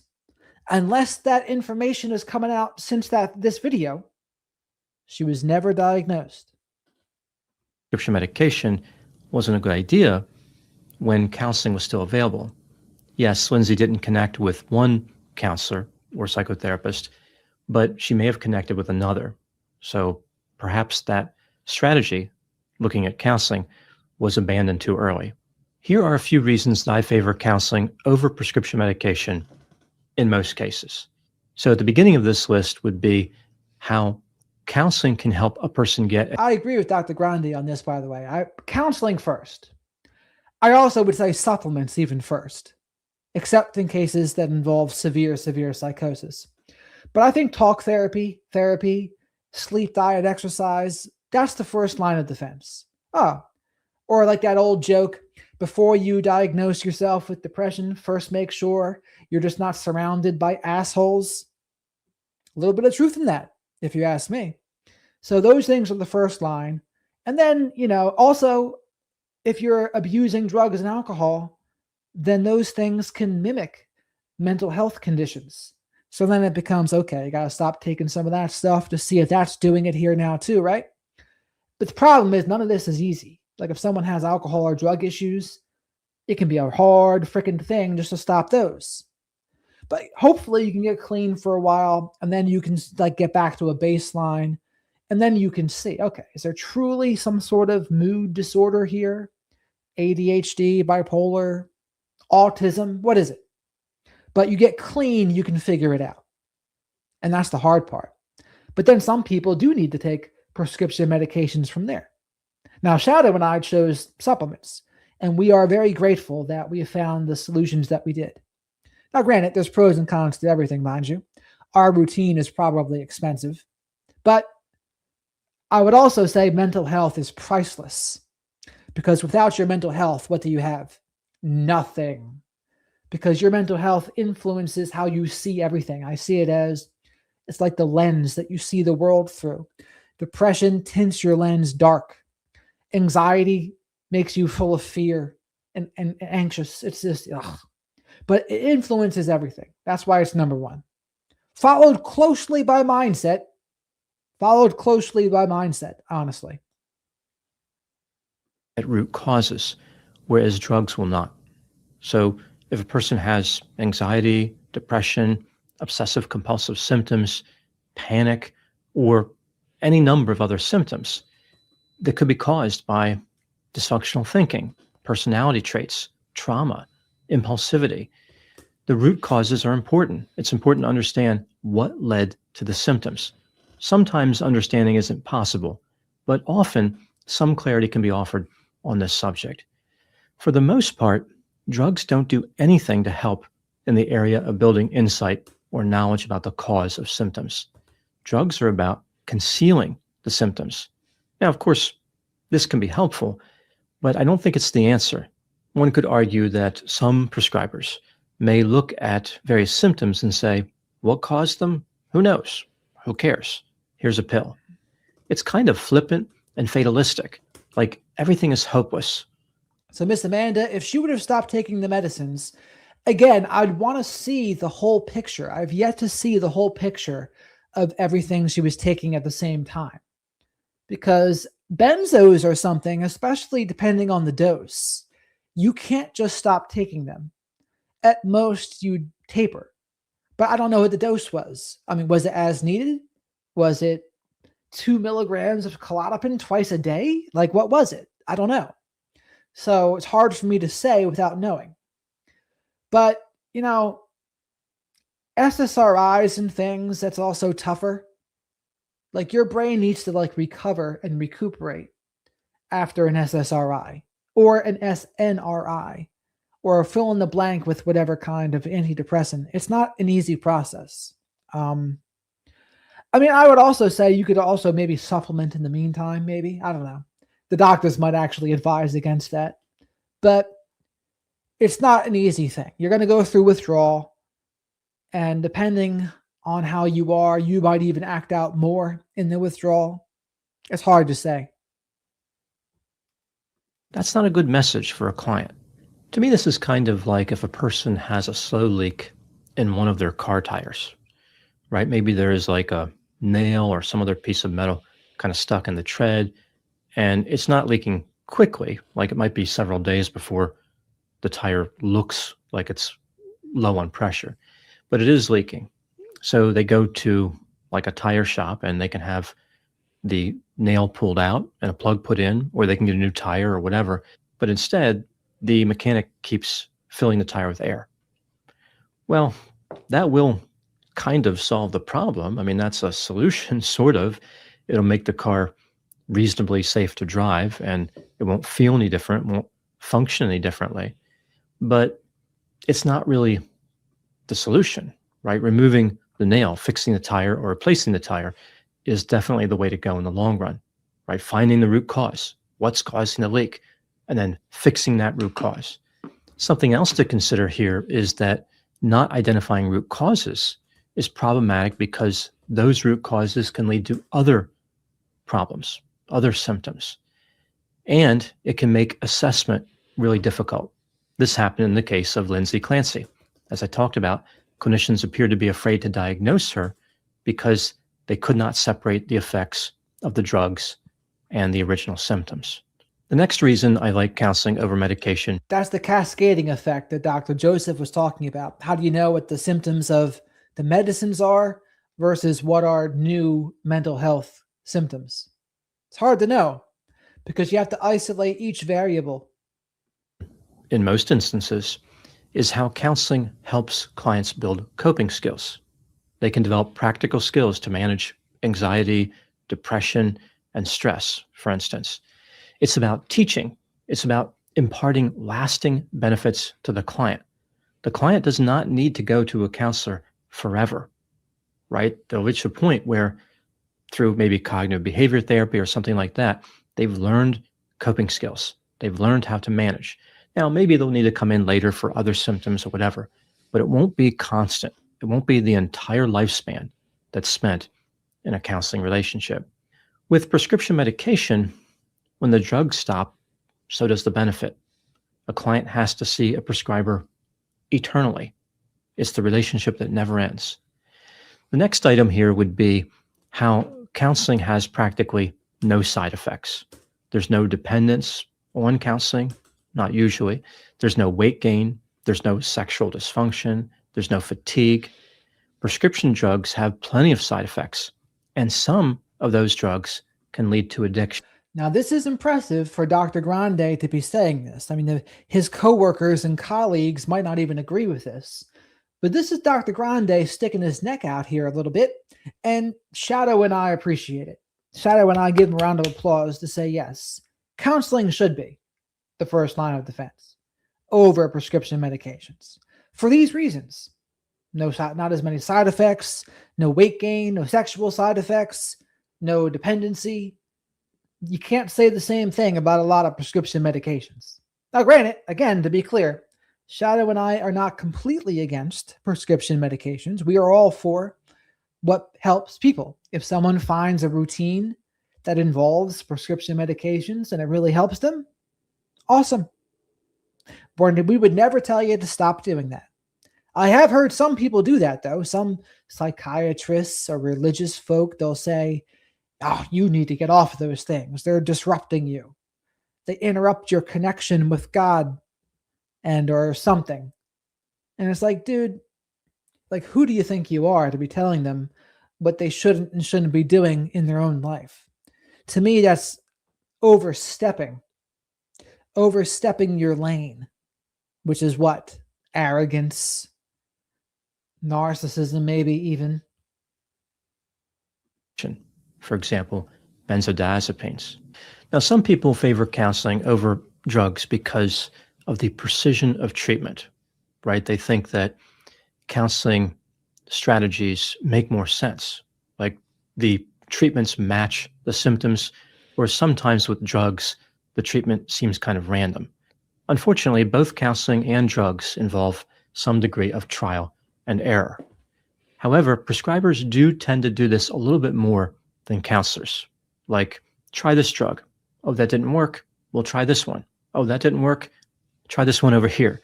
It just never ends, one drug after the other, until they find something that works. Now, in a world with no side effects, I guess that would be an okay strategy, but counseling's a little more precise in this sense. It's not great. It's not great in the area of precision, but a little more precise. Counselors can look at the various symptoms, look at the history, and then create a counseling strategy that's based on science. Another point with this trial and error system with drugs, I think this gets particularly worrisome when a person is given multiple drugs, right? So with a lot of these drugs, prescribers don't know exactly why they work or how they work. When drugs are stacked on top of other drugs, the math becomes even more difficult to calculate. If they don't know how one drug worked, how would they understand the interaction between 2, 3, or 4 drugs? I think what happens with a lot of people who are experiencing mental health symptoms is that they want a quick fix, right? The symptoms are terrible. It's understandable. They want the symptoms to go away. Drugs are popular for this reason, right? They, in theory, get rid of symptoms quickly and allow a person to move on. Who cares what caused it? Who cares that those causes could come up in other ways? Let's just fix the symptom and get away from this situation. As I mentioned, however, a person ends up stuck with a prescriber for years, if not their whole life. So they're really not escaping. They're just taking a drug instead of seeing a counselor every week or a couple times a week. Another reason overprescribing is rampant is because drugs make companies a lot of money. The pharmaceutical industry pushes drugs aggressively. It's a big business. Now, many drugs are helpful, but I don't know if that really matters to the drug companies. Yeah. You can never underestimate the financial component, especially when there's a profit motive. That is always true. As long as they're making money, they seem like they're pretty happy. So do their financial interests align with helpful treatment from time to time? Of course. But I think a lot of the time there's a disconnect there. It's really just about earning money. I think the proportion of how people use counseling versus drugs is out of alignment. Right now, and this is just an estimate, about 35% of people only see a counselor or some other type of psychotherapist. So they have symptoms of a mental disorder or maybe multiple mental disorders, and they will just see a counselor. About 35% see both a counselor and a prescriber. This is a common strategy, and this often works pretty well. About 30% only receive medications. So they're only seeing a prescriber. This percentage, in my opinion, should be more like, this breakdown should be more like 65% counselor only, 25% both counselor and prescriber, and 10% prescriber only. To me, that makes more sense based on the frequency of different mental disorders. Many people do fine with just counseling. A smaller group needs counseling and medication. And then, like I said, about 10% would benefit from just the medication. They don't need or should not see a counselor. It's hard to really justify the no counselor strategy, but I have seen cases where people, they kind of know what the symptoms are. Counseling didn't work, so they just go and get the prescription medication, and that seems to work out okay for them. Again, I don't think this should happen too often, but there is a place for it.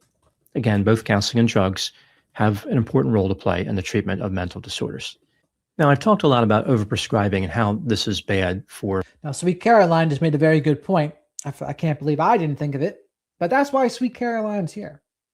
But therapy and counseling, way more expensive than prescription medication for people that have insurance.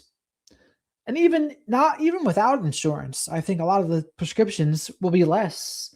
I mean, if you pay for counseling or therapy out of pocket, you go to an LCSW, licensed clinical social worker, or a licensed professional counselor, LPC, or a clinical psychologist.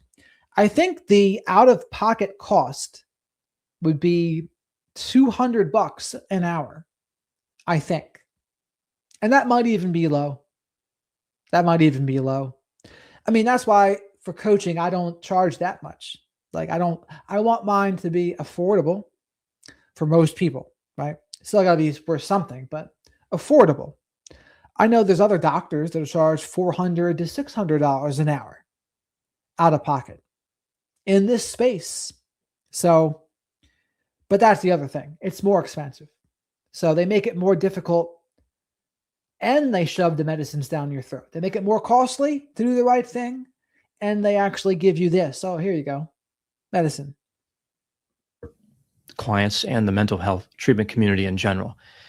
But this is not all the fault of the drug companies. This is not all the fault of prescribers. The counseling profession and other related psychotherapy professions need some work as well. There needs to be more of an emphasis on supervision. There needs to be better training and a renewed commitment to reason and logic. This field is vulnerable to New Age philosophy and other fantastical influences. I've seen this many times in my career. I've worked with many counselors and members of many different psychotherapy professions on areas like assessment, treatment modalities like cognitive behavioral therapy, and all types of other areas. I've done a lot of consultation, a lot of supervision, and I see there is a good amount of interest in kind of, I guess, what you could consider the mundane activities of the profession, right? Things that aren't really fancy or dramatic, just normal everyday work. But there's also an attraction to the elements that are more fascinating, like dissociative identity disorder, a disorder that I'm not sure really even exists. But there's an overwhelming amount of interest in those type of things and the areas that are a little more controversial. Unfortunately, this seems to be a trend. That's, I think, a particular problem for many of the psychotherapy professions. So it's not just, drugs are bad and counseling is perfect. Drugs are bad, okay? Drugs and bad. I don't think either one is bad. I think that each have strengths and weaknesses. It's about using both treatment strategies appropriately. Moving back to the case of Lindsay Clancy, I talked about how she didn't connect with a counselor. This probably did not seem like a big problem at the time. But if that therapeutic alliance had formed, maybe the killings could have been prevented. I don't know, but it's a possibility. One thing is for certain, however, the drug strategy did not lead to a positive outcome. I don't know if the drugs caused the killings or anything like that, but certainly this was a horrific outcome in this case. 3 children were dead. It's hard to imagine that counseling would have performed any worse. That pretty much does it for my thoughts on the Lindsay Clancy case. It's certainly a case that has drawn a lot of attention to mental health treatment and how precise or imprecise the treatment is. All right. I think that's a good place to close for the night here, which is the afternoon in Sweet Caroline's land and Nanny Goat's land. And we'll have to see. We'll have to see what else is. There might be a couple other videos to go over with this case. I know Laura, not Songbits Laura, but Anxiety Laura was talking to me about the Ohio 16 case. What are your thoughts on the Ohio 16 case out there? That one just hasn't caught my interest. It just kind of seems like a DYFS case, Division of Child and Family Services, DCF case. As far as the medications go, in this case, Lindsay Clancy, a lot of moving parts. I just think there's a lot of things dropped the ball there in that case. And it's interesting. It'll be interesting to see what happens because there's a lot of things that drop the ball. Yeah, I don't know too much about it, Miss Amanda.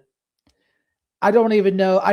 I heard Brian Etten talking to somebody that the father had indecent exposure charges 4 times. Did people die in that case, or was it just, I shouldn't say just, but was it just living in bad conditions? I don't know. Of course, Sweet Caroline, Shadow and I are very happy to help. This case is interesting, actually. It's gotten my interest. I was wondering what case would get my interest, and this one has. And we'll see. We'll see what else is. Songbits, Sweet Caroline, anyone else besides Miss Amanda? Do they know about the Ohio 16 case? What is going on in that case? I was the oldest child.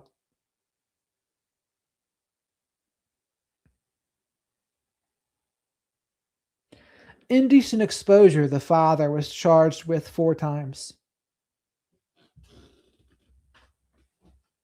Like, what's the premise? Did people die in that case? Or what happened?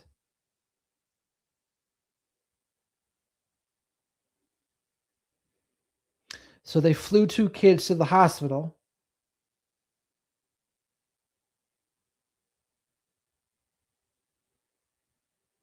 I could see that, Nanny Goat. I'm just waiting for charges to land on Brian Hooker. I think they have him in the crosshairs. I think there's going to be charges for him before anything happens in the Nancy Guthrie case.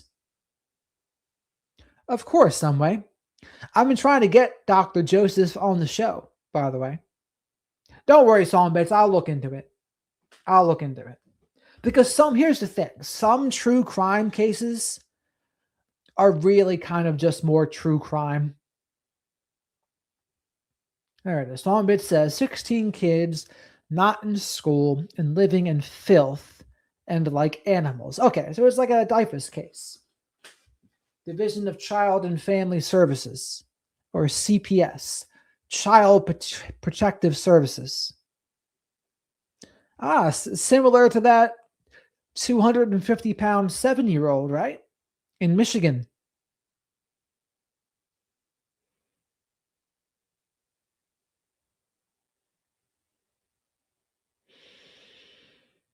I wonder what kind of issues hoarding is related to. OCD or obsessive something or other? Because OCD is different than the other one that sounds like it. Well, we haven't gone over anything in Ohio 16. I'm not even sure what the end goal in that case is. Are they trying to charge them with child abuse, child endangerment, or what?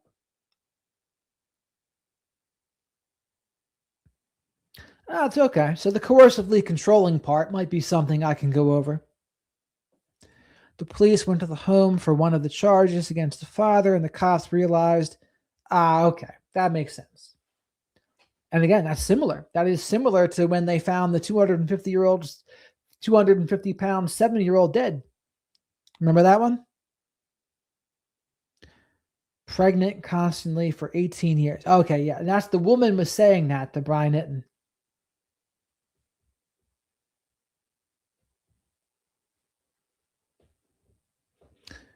No, I don't know much. I don't know much about the Ohio 16 case. That's why I'm asking about it.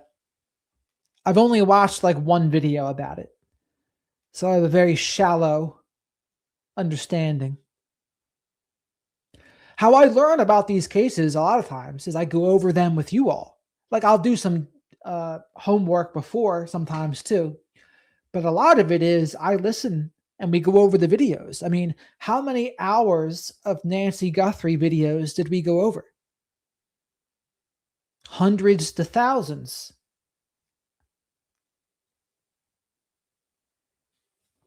Gag order on the case. Okay. So maybe that's just a one-day thing then for us. We'll see. But all right, folks, make sure you like the video because likes are free. Thank you very much for all of the support. Shadow and I are very grateful. Our social battery has gone down to low. We did a 3-hour stream today. We haven't done that for a while. But now I'm tired. So Janine and Miss Amanda, some way awakened. Daily, Miss Amanda. Nanny Goat. Sweet Caroline, Psalm Bits, D. Thank you for modding Psalm Bits and Laura and Miss Kim. And we even saw Livin. Always happy to see my friend Livin. George, Teresa, thanks for coming back around. Wendy, Jackie, if Jackie's still out there. Danielle, have a great night, Danielle, if you're still floating around. Janine, it's Janine. I always used to say Jane, but I'm going to making a conscious effort to say Janine.